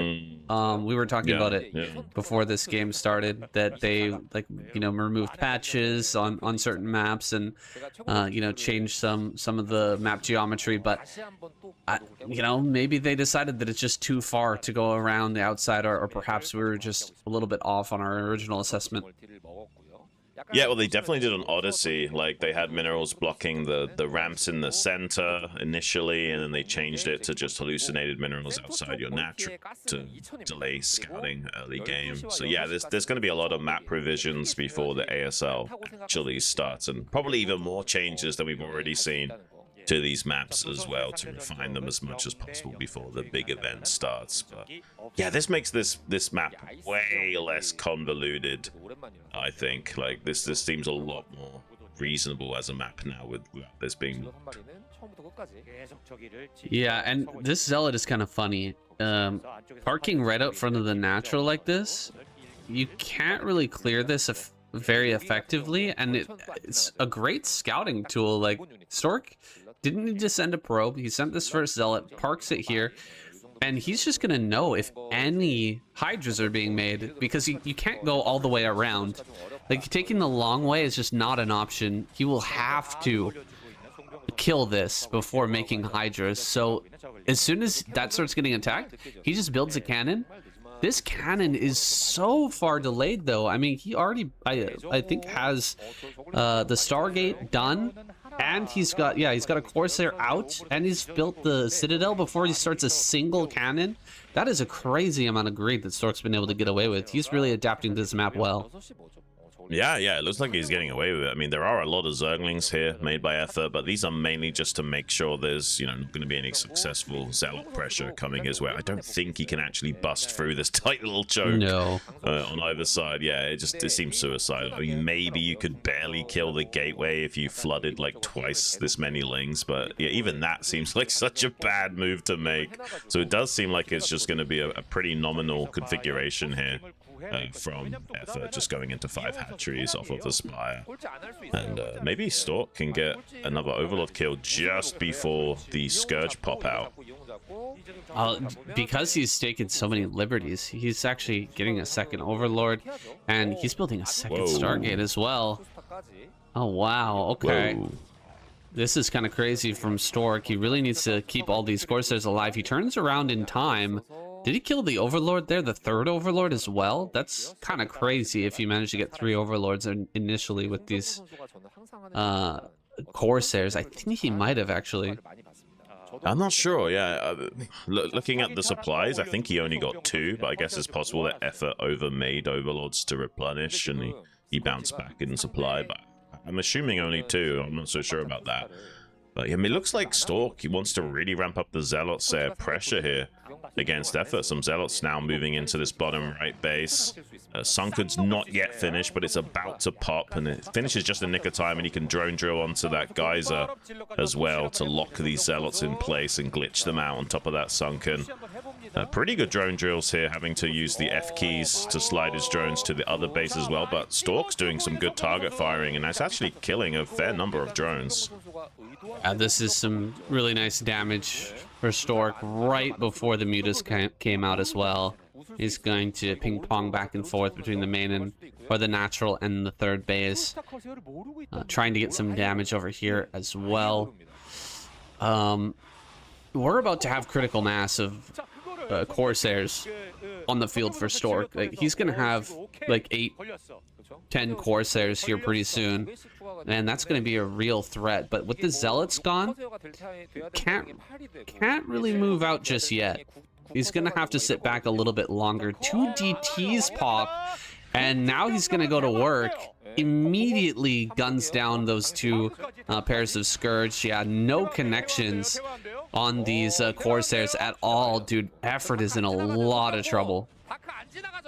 Yeah, okay, so the gap in this egg wall is like skinny enough for basically a zealot and anything smaller than a zealot to fit through, but anything slightly chunkier not gonna quite fit through. So he actually does have to kill those eggs with his DT to get them out in a more efficient manner. But yeah, it looks like Ser DT is going to be the aim of the game, and Effort's kind of played into his hands. He's made a big fleet of Mutalisks and Scourge, and there's a lot of Corsairs here that pretty much decimates the entire fleet of Scourge, but Effort going on the counterattack with his Mutalisks, trying to circumnavigate, having to challenge the Corsairs at all, having a free reign over the probes right now. 2 Zealots target firing down some drones as well.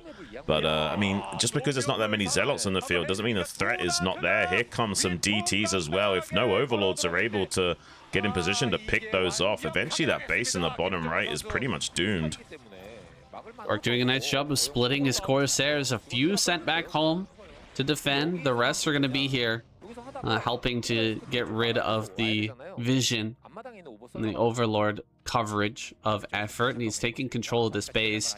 Gonna work towards killing off one of these hatcheries. If he gets a hatchery, it's absolutely massive.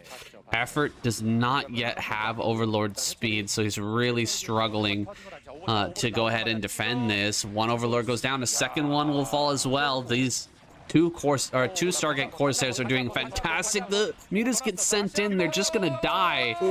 All of the Overlords go down before the two Dark Templars can die. Oh my goodness, so much damage. The hatchery falls. This has worked amazingly well for Stork.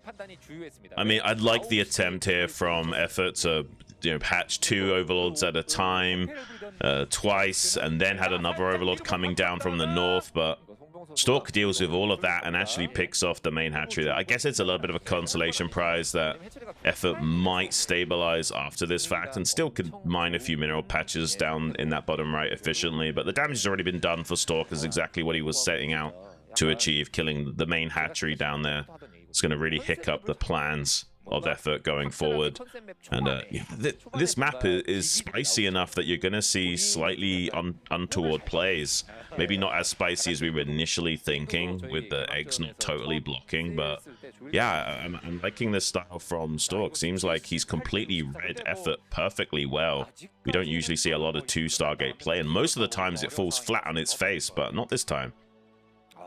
I think Stork has really shown why he's the brainiest Protoss player. He is right out the gate. As soon as this map has been released, immediately, like, you were actually talking about this earlier, maybe Stork is one of the guys who's testing the map and has a little bit more experience with it. I don't know, but he seems to know exactly how to take advantage, like the Zealot early to just scout everything, you know, delaying the cannon for such a long time, flying straight through with the Corsairs is pretty brutal. I mean, he's taking so much damage on those Corsairs, but he's just got a crazy number of them. Storms are going to be thrown down, both of them at the same time, so not really getting the most out of those storms. However, he catches the Hydras up against the wall. The Archon is going to finish, and the Zealots are still a problem here while the Corsairs fly around looking for more Overlords. It was beautiful Hydra movement from Effort to force the Archon morph with the storm dodging. I really like the attempt there from Effort, and he had to do something. Like, the Sunken wasn't even close to being done in that bottom right base. He was really feeling the pressure, but he actually did manage to keep Stork back for enough time to somewhat stabilize in this game. But the question is, how do you slow Stork down now? Like, Stork can just go 2 base timing still and just try and run it down on you, or he could maybe try and take a third up here in this top left base. Effort's checking for that now with a single Zergling. I think that's going to be the aim of the game for Stork. He's sending out a probe now. Would be ideal if he could sneak a little third base on the way, but with that Zergling there, it's going to delay that and identify that that is Stork's game plan. Oh man, Stork, this push, he's already here with the High Templars. There's going to have to be so much finesse from Effort. I mean, doing a great job of dodging. He even gets one of the High Templar as well, and an egg block is amazing here, just giving him so much defensive potential as Stork tries to push in. The lurkers pop out. He's gonna live. He's gonna live through this. I can't believe that Effort's managing to manage this crazy situation. He's effortlessly pulling through this very difficult set of scenarios that Stork has placed upon him.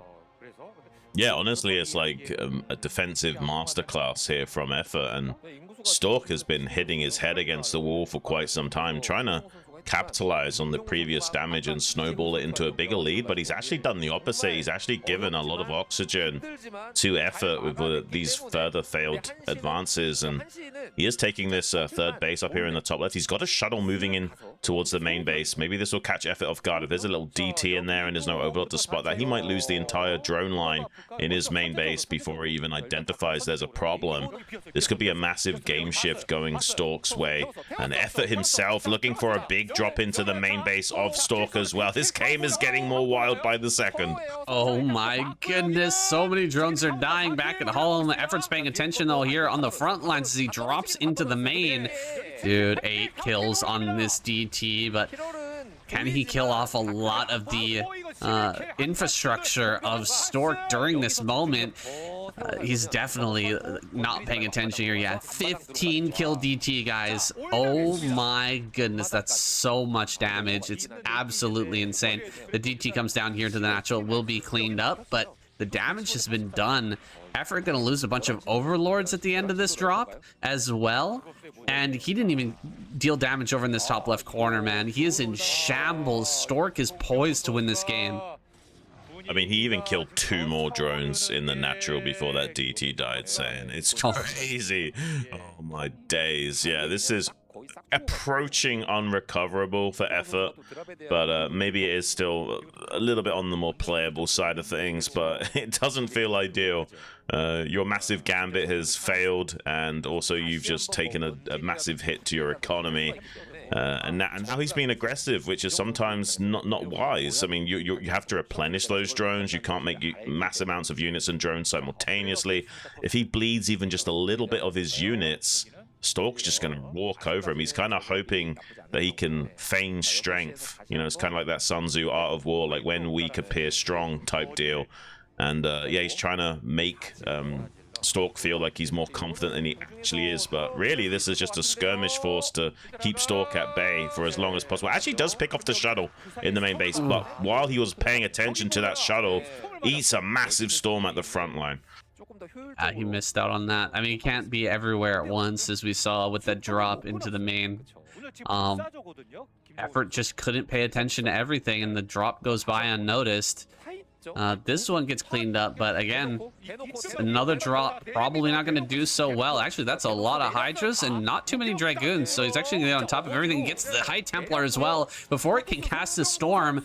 Dude, a lot of Dragoons are going to fall here. Stork on the full counter attack. He's just going for it. He may end up losing his own Nexus, but maybe he can just run it down and destroy this 4th base and possibly just keep going down towards bottom right and shut down that base as well. Effort giving himself a little bit of a chance here. I like the egg as well. The egg just eating up a ton of Dragoon damage so that he can deal with that Nexus. He gets the Nexus, and he just needs to handle this counter attack. He's dropped Stork down to 2 bases for the short term. He's built a few Mutalisks. Great comeback mechanic in a difficult situation like this. Well, he's baiting out a lot of storms. That's a good start to the equation, but there is still plenty of juice left remaining for these High Templars. So, but interestingly enough, Stork actually thinks better of it. He's pulling back towards the center.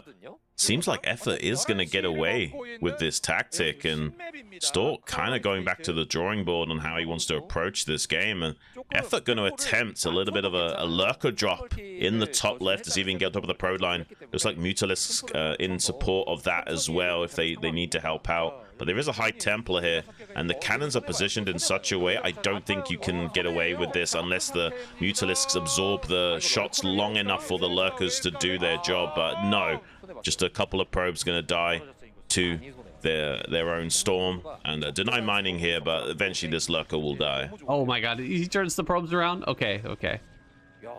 I was afraid there for a second. Oh wow, the final shot actually kills the cannon. Really close.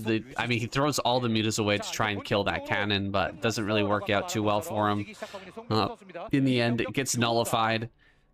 Army getting a little bit caught down here. These storms could be insane. Oh, 4 lurkers, but only one of them gets hit by the storm.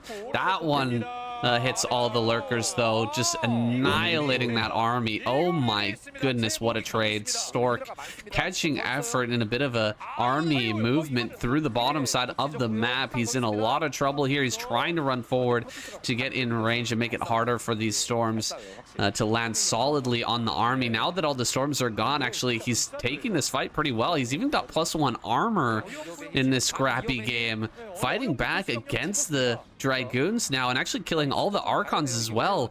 Effort has held it despite the great storms. Dude, this game is crazy. Effort is hanging in there. Yeah, there's just like a few tiny mistakes from Stork that Effort's been able to capitalize on. Like there was a High Templar way out in front that got sniped before it could drop a storm. Positionally, Effort's had a good opportunity to get in there with more or less pure Hydra and still do the job. Kind of insane. Like Effort is usually a macro powerhouse, so I'm not surprised that he's able to squeeze like all of the juice out of his fruits and bring the maximum forces to bear when he needs it most. But I think a lot of Zerg players would have been dead in this situation against Stork. It's kind of amazing that he's able to hold on, but there is another army for Stork rotating around to this newly established base here at the Northern Hemisphere. Lurker eggs are morphing, but they're not quite done yet. Stork might have a window to get in there and snipe that hatchery, but Effort is not going to let that go down without a fight. Oh, this is really bad. There's so many lurkers here, but the storms are going to come down solidly on this. Actually, what? He's going to save a lot of these units. A lot of the lurkers stay alive. The drones all die, but the hatchery will live. Again, Effort just kind of finessing his way into saving his bases. I feel like if Stork was paying attention at the very beginning of that fight, he would have immediately knocked this base down, because that was such a tight choke that Effort was having to push through, and he was able to get right up on top of the High Templar before Stork even reacted. So just the multitasking of Effort really shining through, making miracles happen in these really tough scenarios. Effort flying through with an Overlord. I guess this might have something inside of it, but there's hardly any probes left over in the main and natural. Everything is starting to mine out, and the same is true for Effort, who's trying to double expand, taking a base out in the front and that base over at the top right, but he's got very few workers left over after the massacre there of drones at top right. Yeah, I think that Overlord might just be to fake out Stork and make him feel like he has to go clear it and give Effort more space on the map. Right now, though, Stork is just battening down the hatches, trying to get this 4th base online. Effort has double expanded towards the center as well. Going to be on 5 bases to 4 when all's said and done, but obviously Effort's a little bit slower to mine out than Stork is, so a bit more mineral efficiency to the Zerg when all things considered. What a wild game. Maybe Stork can turn this all around. I mean, there are some tight chokes he can abuse against Effort. And Effort is still on Battle Zerg mode, so if Stork gets this additional gas set up, suddenly the game gets a little bit more interesting for Stork, and if he races ahead all the way to 3-3 upgrades, eventually he might be able to start to turn the tide, but for the time being, it really does seem like Effort's in the driver's seat. Effort's staying on this Battle Zerg. He's still got drop in the back pocket. He could use that a little later on if things get too choked up, right? These tight corridors are going to be hard to push through, but he can go around them with drop.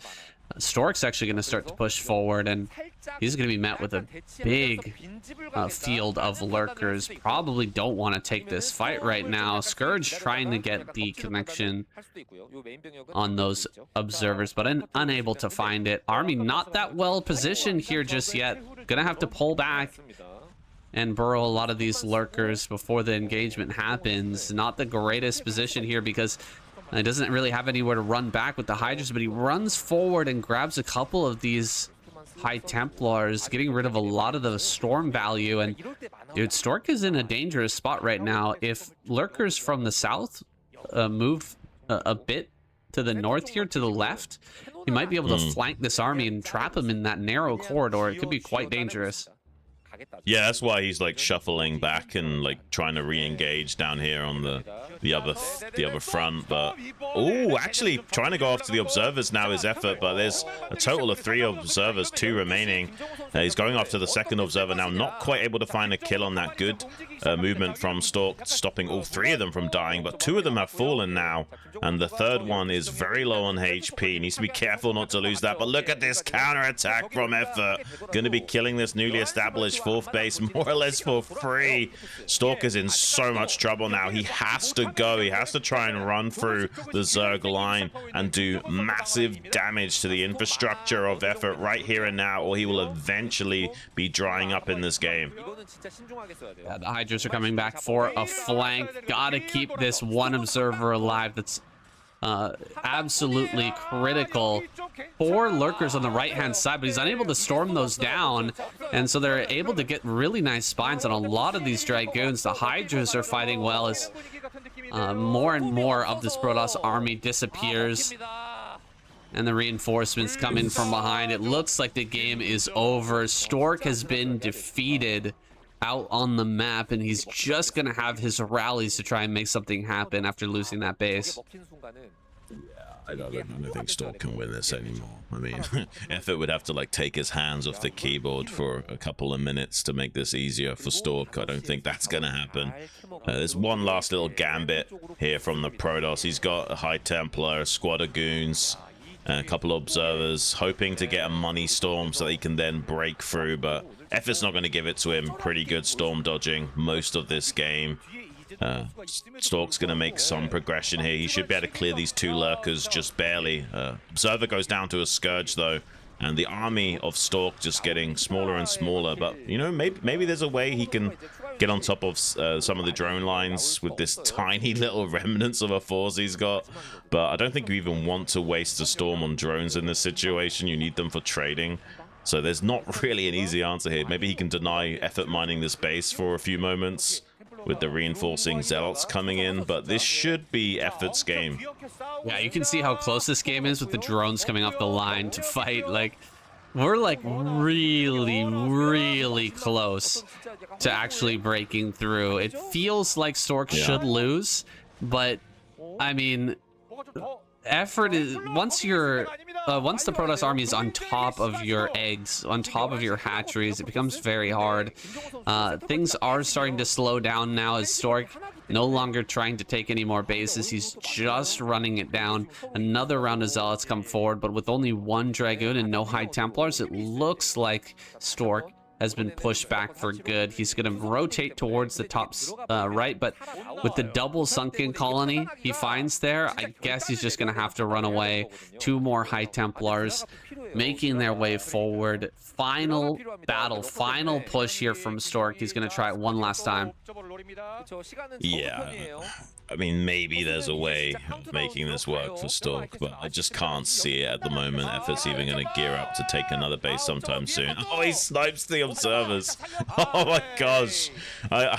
He hasn't even got enough storm to clear the no, he doesn't. The lurkers now. So like, he can't really do anything about this. He can't rotate to the 12th because there's already 2 Sunkens there. This should be just about all she wrote. Maybe Stork will ride this out just a little bit longer, but no, gonna finally tap out, and a very well-deserved victory for effort. What a kill streak, man. He's really on fire today. He's just got speed left remaining on the table now.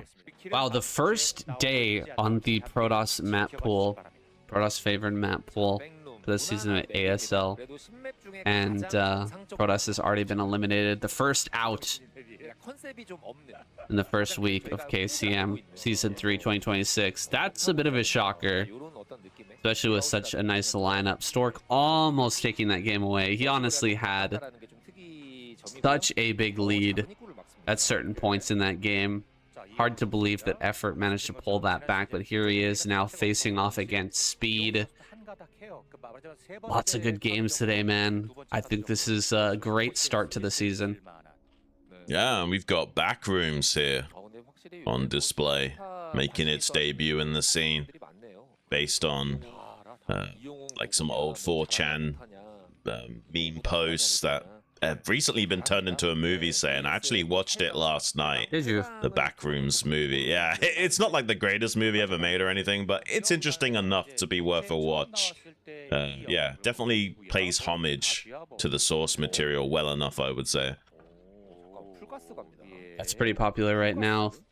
I've played some of the games, some of the backroom games. Party games, all the rage right now.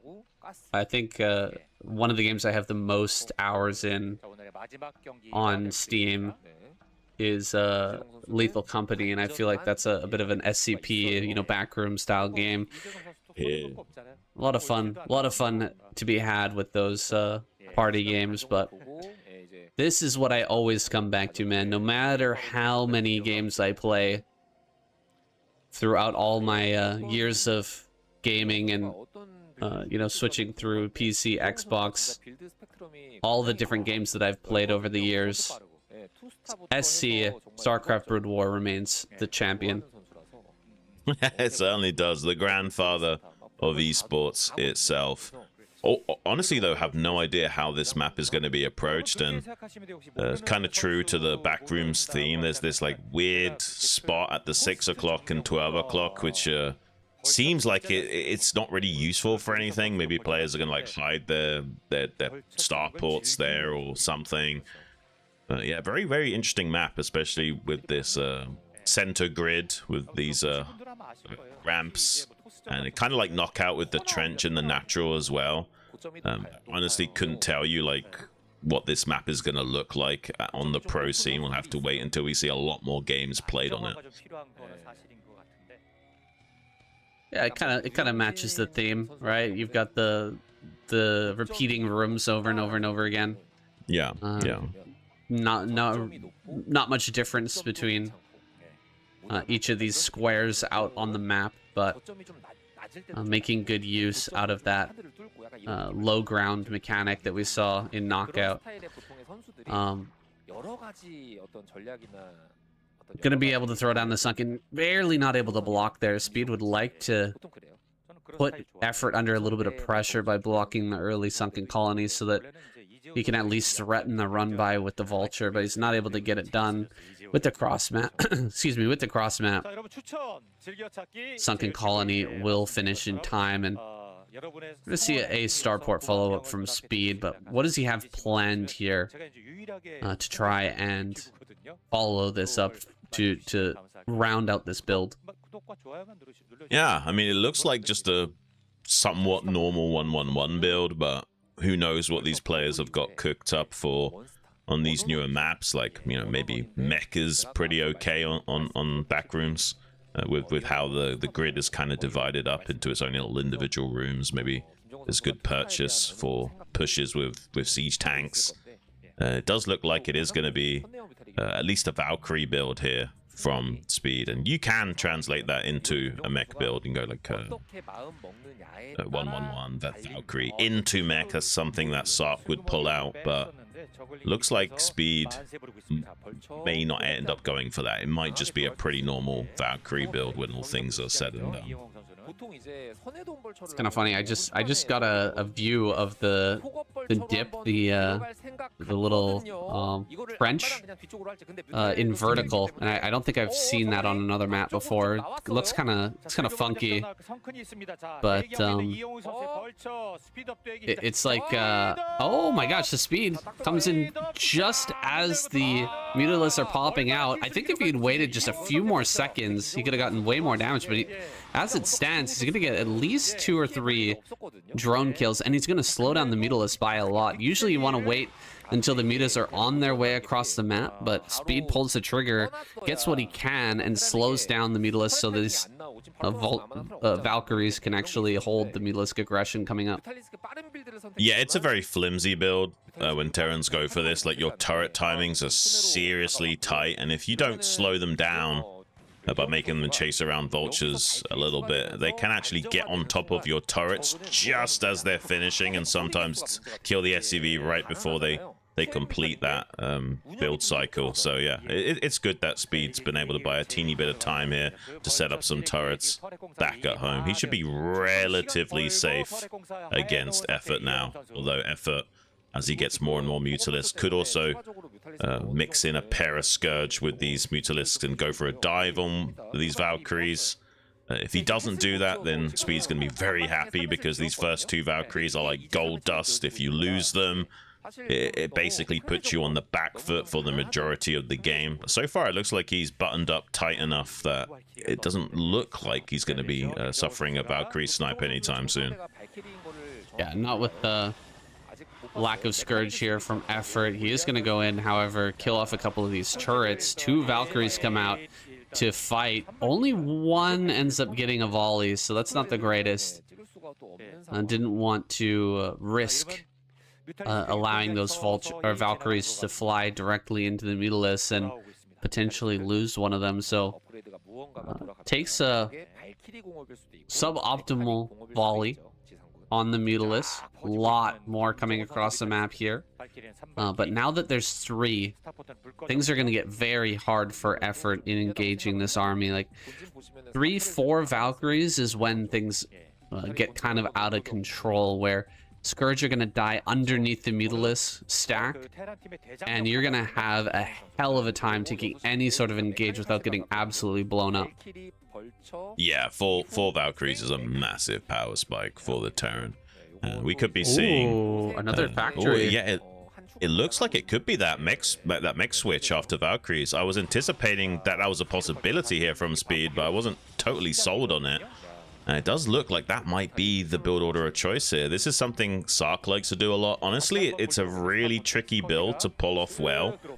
Can just get dove upon by Muta Scourge and a Hydra switch early on that you can't quite defend. That's why he's desperately trying to lay down mines out on the map right now to make sure something like aggressive push from the Zerg can't be too successful at crippling him in this transition point. And there is going to be a lot of Zerglings streaming across the map. A couple of mines going to detonate onto them, but not kill that many. You can see maybe a panic bunker coming out from Speed now. He's just lost a decent clump of vultures as well, so this Mutaling stab could be deadly. This is scary. Ooh, the mine connection there actually kills a lot of the lings. This is going to save Speed for now, going a little bit his way. Nice hold, really nice hold, and he keeps all of his Valkyries alive as well. Again, yeah, you were saying this is very flimsy, but it can also be incredibly strong if the Zerg player doesn't react properly. Effort's just thrown away a lot of lings. That's not, not drones that are going to be mining at this third base.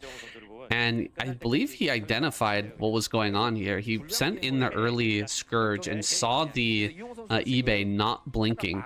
So he pretty much can assume that it's going to be a mech transition. Looked for the punish, didn't find it. Now things are a little bit worrisome for Effort. Like, he's might have a hard time in this game, building up into a really big force that can actually fight the mech army when it finally comes out. Yeah, it's kind of like a House of Cards build from Terran. You just need to buy enough time to like super glue the cards together so that when the Zerg does lean on you, it's hopefully too late to knock everything down. And he's done a good job of that. He's really kind of sandbagged any effort from pun unintended, by the way, of dismantling that. And yeah, now I would say that Speed's in a fantastic position. He's even sniping a drone that's moving out and trying to go for a little bit of a run by here. This is probably not going to amount to much. Maybe he gets a couple of drones here, but any kind of damage is great. I'm not sure if siege mode is ready. Effort's about to put some more pressure onto this natural expansion with the Overlord Speed. Able to give vision of these mines. So it doesn't look like siege is just yet done, but he's a massive mine. So yeah, Effort's going to try and come in here, but I think now that he's eaten that mine, there's zero chance of punishing Speed.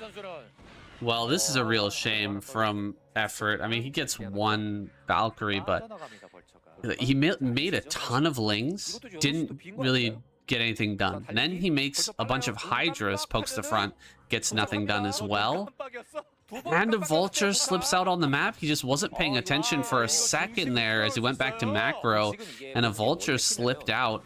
Gonna get a couple of kills, at least 3 kills, in fact, maybe even a 4th. Whoa. Oh my goodness, 4 drones, where Effort is already suffering with minimal number of drones because he did all these attacks.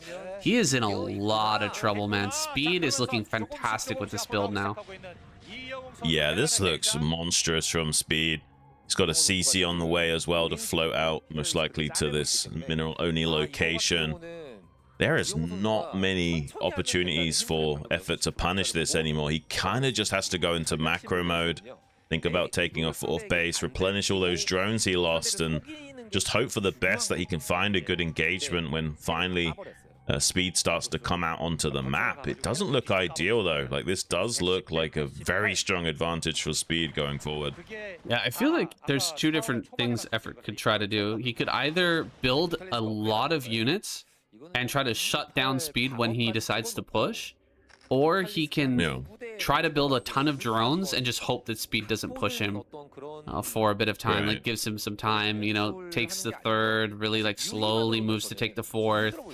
That way Effort can get extra bases online and really pump up his macro. But if, for example, Effort makes a ton of Hydras and then Speed doesn't push, he is going to be in a lot of trouble because he just has nothing to do with those units aside from run in and die, and his economy is not growing to the level that it needs to for him to take on this big mech army that's coming. Yeah, even another Vulture trying to be cheeky and slip in here. Actually does kill a drone. Oh my gosh, the amount of drones that have died to just a couple of Vultures here and there is absolutely insane. Speed's probably having the game of his life right now, feeling like he's on top of the world. There's not much that could have gone better for him in this game. Laying down some mines to cover this flank. With this weird backrooms map, you can kind of catch your opponent off guard, I guess, by going all the way to the very edge of the map and trying to hit that mineral only from behind. But it doesn't look like that would be successful either. And I definitely was right in assessing that mech switches would be viable here, with how the grid is divided in the center. Looks like Effort is going to try that little backstab with the Hydras, but doesn't look like it's going to amount to much. Actually, it's going to open him up to being pushed or Speed taking an earlier 4th base. Yeah, there's almost nothing stronger than mech with Valkyrie. Like, there's no answer to this really that the Zerg player can really go for. I mean, once you get Lurkers and Dark Swarm out, then you're gonna need Irradiate, obviously. But once you have this core army, you know, Mutalisk Switch just can't really beat you. Mass Hydra's not gonna beat you. You basically got all the bases covered, and you can even, you know, chase after queens as well with the Valkyries and do quite well. Diving on top of these Valkyries is nice, kills quite a few of them. So actually dropping that Valkyrie count down, that's one of the hardest parts about this mech play, is keeping the Valkyries alive and actually take them into the late game, because they are still so valuable, and you end up putting so much resources into them and rarely really get much of a return. Wow, so many Mutalisks have been made. So that was very intentional from Effort to try and get rid of as many Valkyries as he could before this massive Mutalisk switch. Yeah, you usually want to commit into one or the other. Like, if there's too many tanks, make Mutalisks. If there's too many Goliaths, make Hydras. And sniping those Valkyries is going to really open him up to maybe exploiting their speed. Starting to move out. Effort has got about just over 2 control groups worth of mutas. There's like a turret here and there supporting these Goliaths, but not a lot. There is definitely a window where he could punish Speed if he steps out of bounds just a little bit, but actually Speed has gone back to being a bit more on the defensive side, but he is floating over a CC for a 4th base at the 3 o'clock, it looks like. Effort, if he kind of baits out the army movement to come and secure this, could then fly into a massive flock of Mutalisks, and he just snipes the last remaining Valkyrie to boot as well. Okay, he's approaching like 3 control groups worth of mutas and a bunch of Hydras being made back at home. Here comes the Flood now, trying to engulf all of these mech units. There's nothing but about a 1.5 groups worth of Goliath to fight against this, and the Mutalisks have some upgrades as well. They're soaking up so much of those Hellfire missiles efficiently and able to basically decimate all of the Goliaths. There is a Valkyrie coming in to support, but I think the damage has just about been done here for effort. He needs to start killing the tanks after reducing the anti-air, though. Maybe Speed can do enough to fight back the Mutas so they can't kill all the tanks for free. Ooh, that was so close, man. 3 Goliaths remain at the end of that. He is very much lacking on anti-air. The lack of Vessel has really hurt him here. Not having any irradiates during that fight makes it so much more viable for these Mutalisks, and they're actually going to come in, start to hit this high ground, start to take out the last few Goliaths as they're riding on the wall here. Maybe Speed gonna be losing all these tanks. There's actually quite a bit of buildable terrain here to throw down a bunch of turrets, so he's gonna do so. See if he can't hold this position. Really important that he gets his 4th base online right now, because he's running out of minerals in the main and natural. More Goliaths being incremented out as quickly as possible. No more Valkyries have been made, though. And so the Mutas are still targeting down tanks. 3, 4, 5 tanks end up falling. Are there enough Hydras to do a follow-up attack? Great snipes on some of these SCVs at the end of this fight, by the way. Just picking off as much as he can, making it as hard as possible for him to secure the position with turrets. Oh, nice little vulture run, but you're going to deny some mining here as well. Trying to put on some pressure to effort so he can't just purely focus on the aggression. There is quite a lot of Hydras, but not enough tanks have been killed to fully overrun this position. It's one of the hardest things about playing against mech, is like when you decide, do I keep fighting the anti-air and never kill the tanks, or do I just start focusing down some of the tanks to make it easier for me to come in for round 2 with a bunch of Hydras? Seems like the latter was the choice, and he's going to attempt to come in here now, but I think there's just barely enough tanks to fight effort back, and he is going to be shut down from that aggression, and suddenly that makes Speed a little bit more comfortable in this game again. Wow, Speed hanging on, man. Getting into 4 bases. He's finally got the macro engine that he needs to finish up this army, to at least get above 100 supply.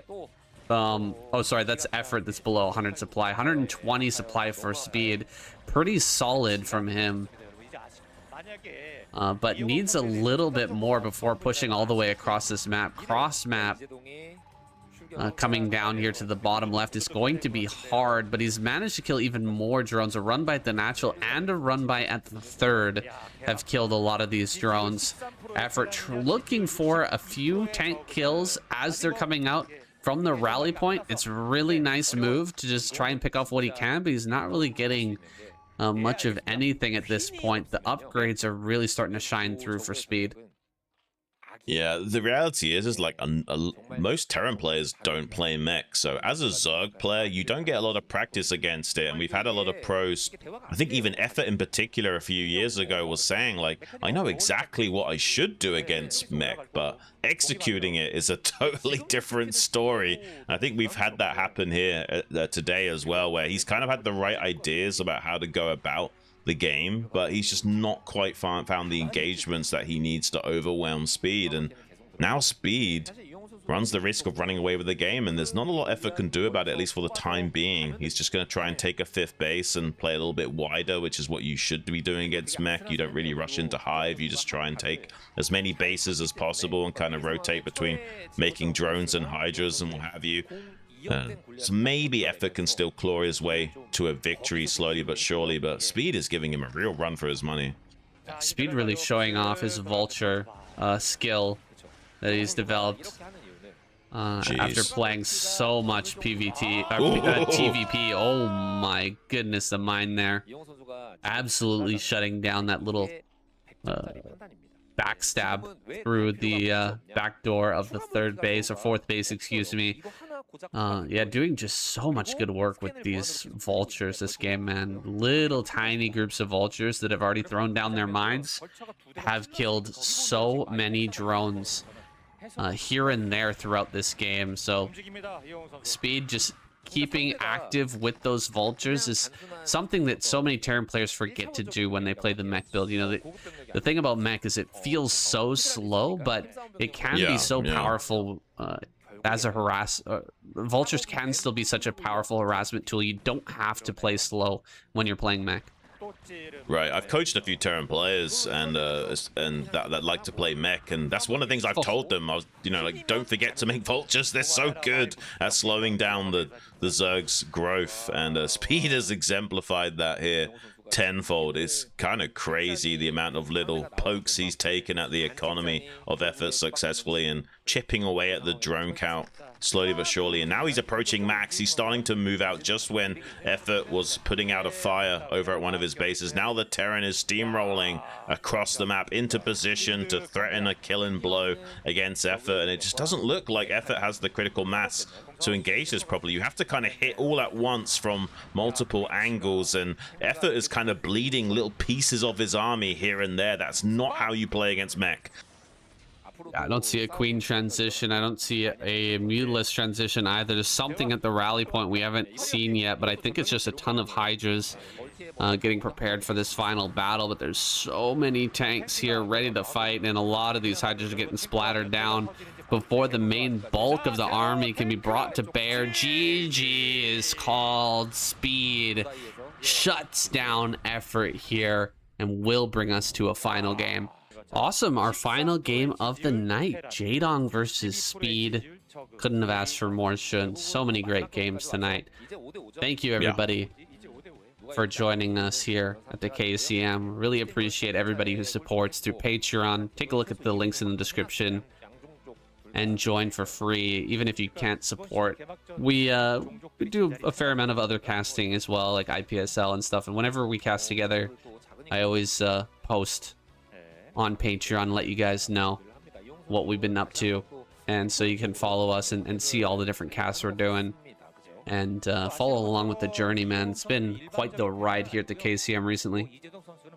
Yeah, I've been really enjoying KCM these last few seasons, and yeah, big shout out and thank you to all of the guys that do support us. It means the world to us, and looking forward to the ASL, saying, who knows, maybe this map pool won't be quite as dramatic as some of the pro players have made it out to be. The reality is like, skill tends to win out over map imbalance. So players like Jaedong, Soma, they're gonna still do really good on these maps that might be a little bit more Protoss centric. Don't know what to expect on this map with Terran versus Zerg, though. I haven't really thought about that yet. I guess, you can't squeeze out vultures through that tiny little gap. But also, going for bio here feels a bit flimsy because you can't really easily retreat with your Marines if they just have a Ling surround set up to catch you as you move out.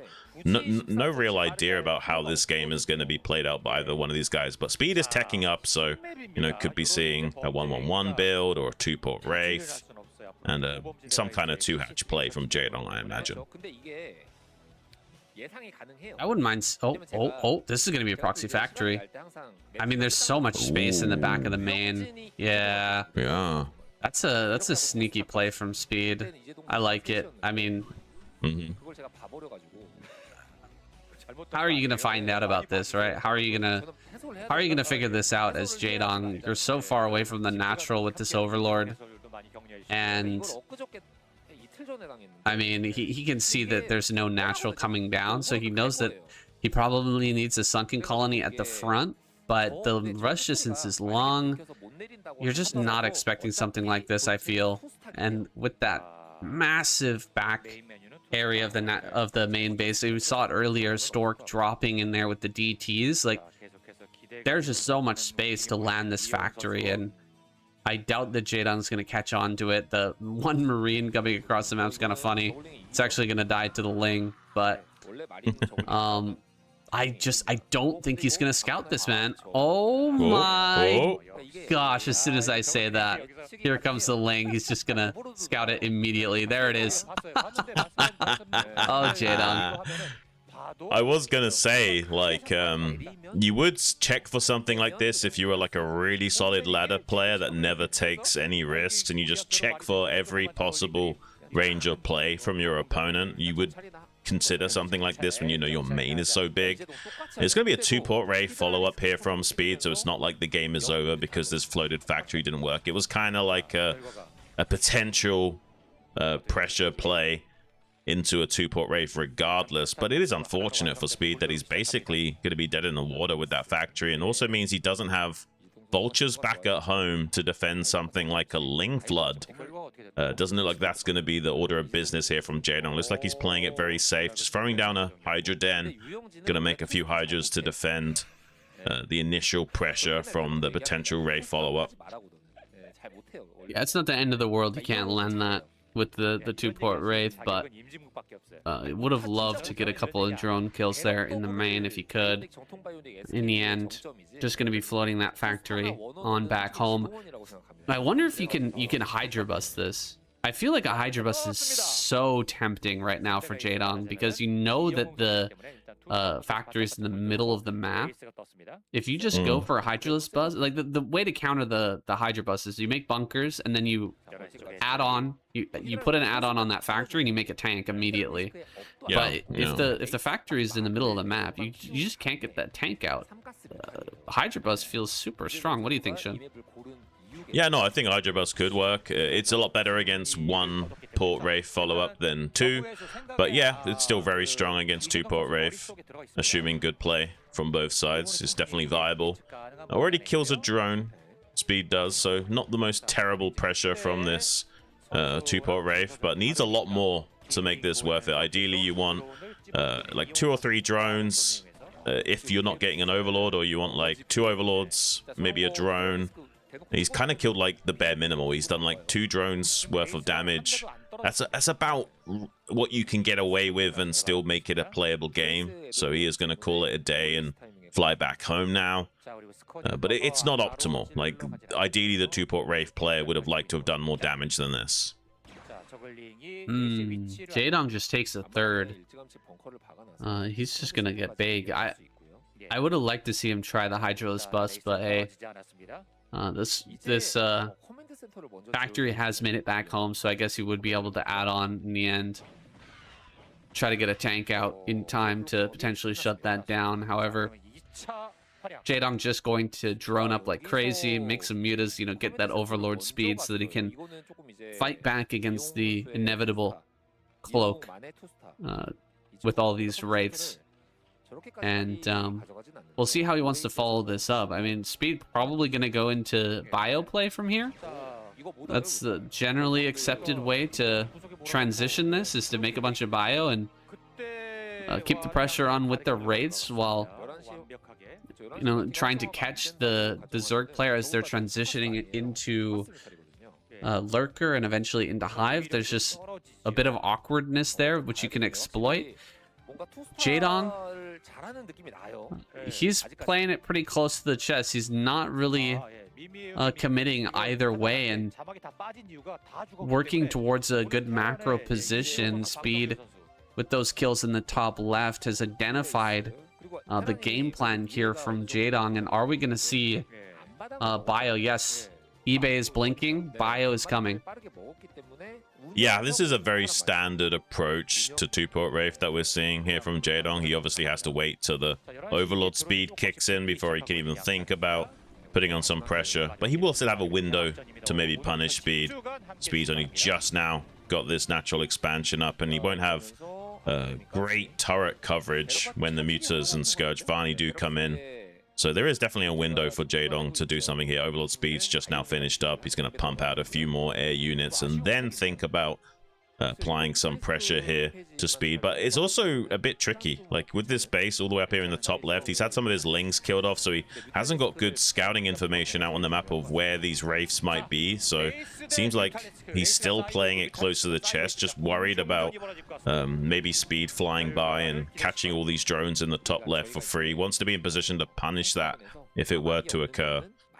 And look at how few turrets are being built by Speed. I didn't even see one turret in the natural. So he is really taking some liberties here. It is pretty common. Like that's I feel like that's very scary. However, Jaedong has the third base out, so it's pretty clear that he wants to play a more macro-centric game. You kind of need don't you need turrets here? I feel like he might just get completely washed. You can, but then you haven't got enough money to do the other things. You're very tight on your resources with this build, trying to expand.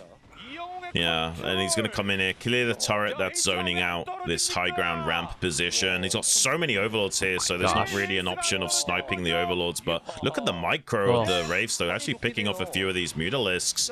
And he's very close to stabilizing. He's got the bio out now with a couple of Minix Marines. Jaedong has to do crippling damage. And he does clear the main bioforce here of Speed.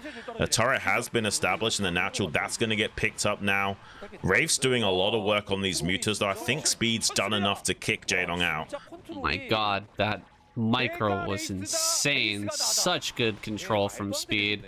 He's actually driving this all back. He's chasing the Mutalisk out. He's going to get every Overlord as well. Dude. Wow. Speed just says, you know, hold my beer, Sanity. I'll easily break this without any turrets at all. That's just nuts. Dropping him down to 27 supply as well. He is so badly supply blocked. Jaedong has been utterly routed, and he's going to have to go back to the drawing board, try to defend this upcoming bio push, which is imminent, along with the Wraiths that still haven't been wiped out.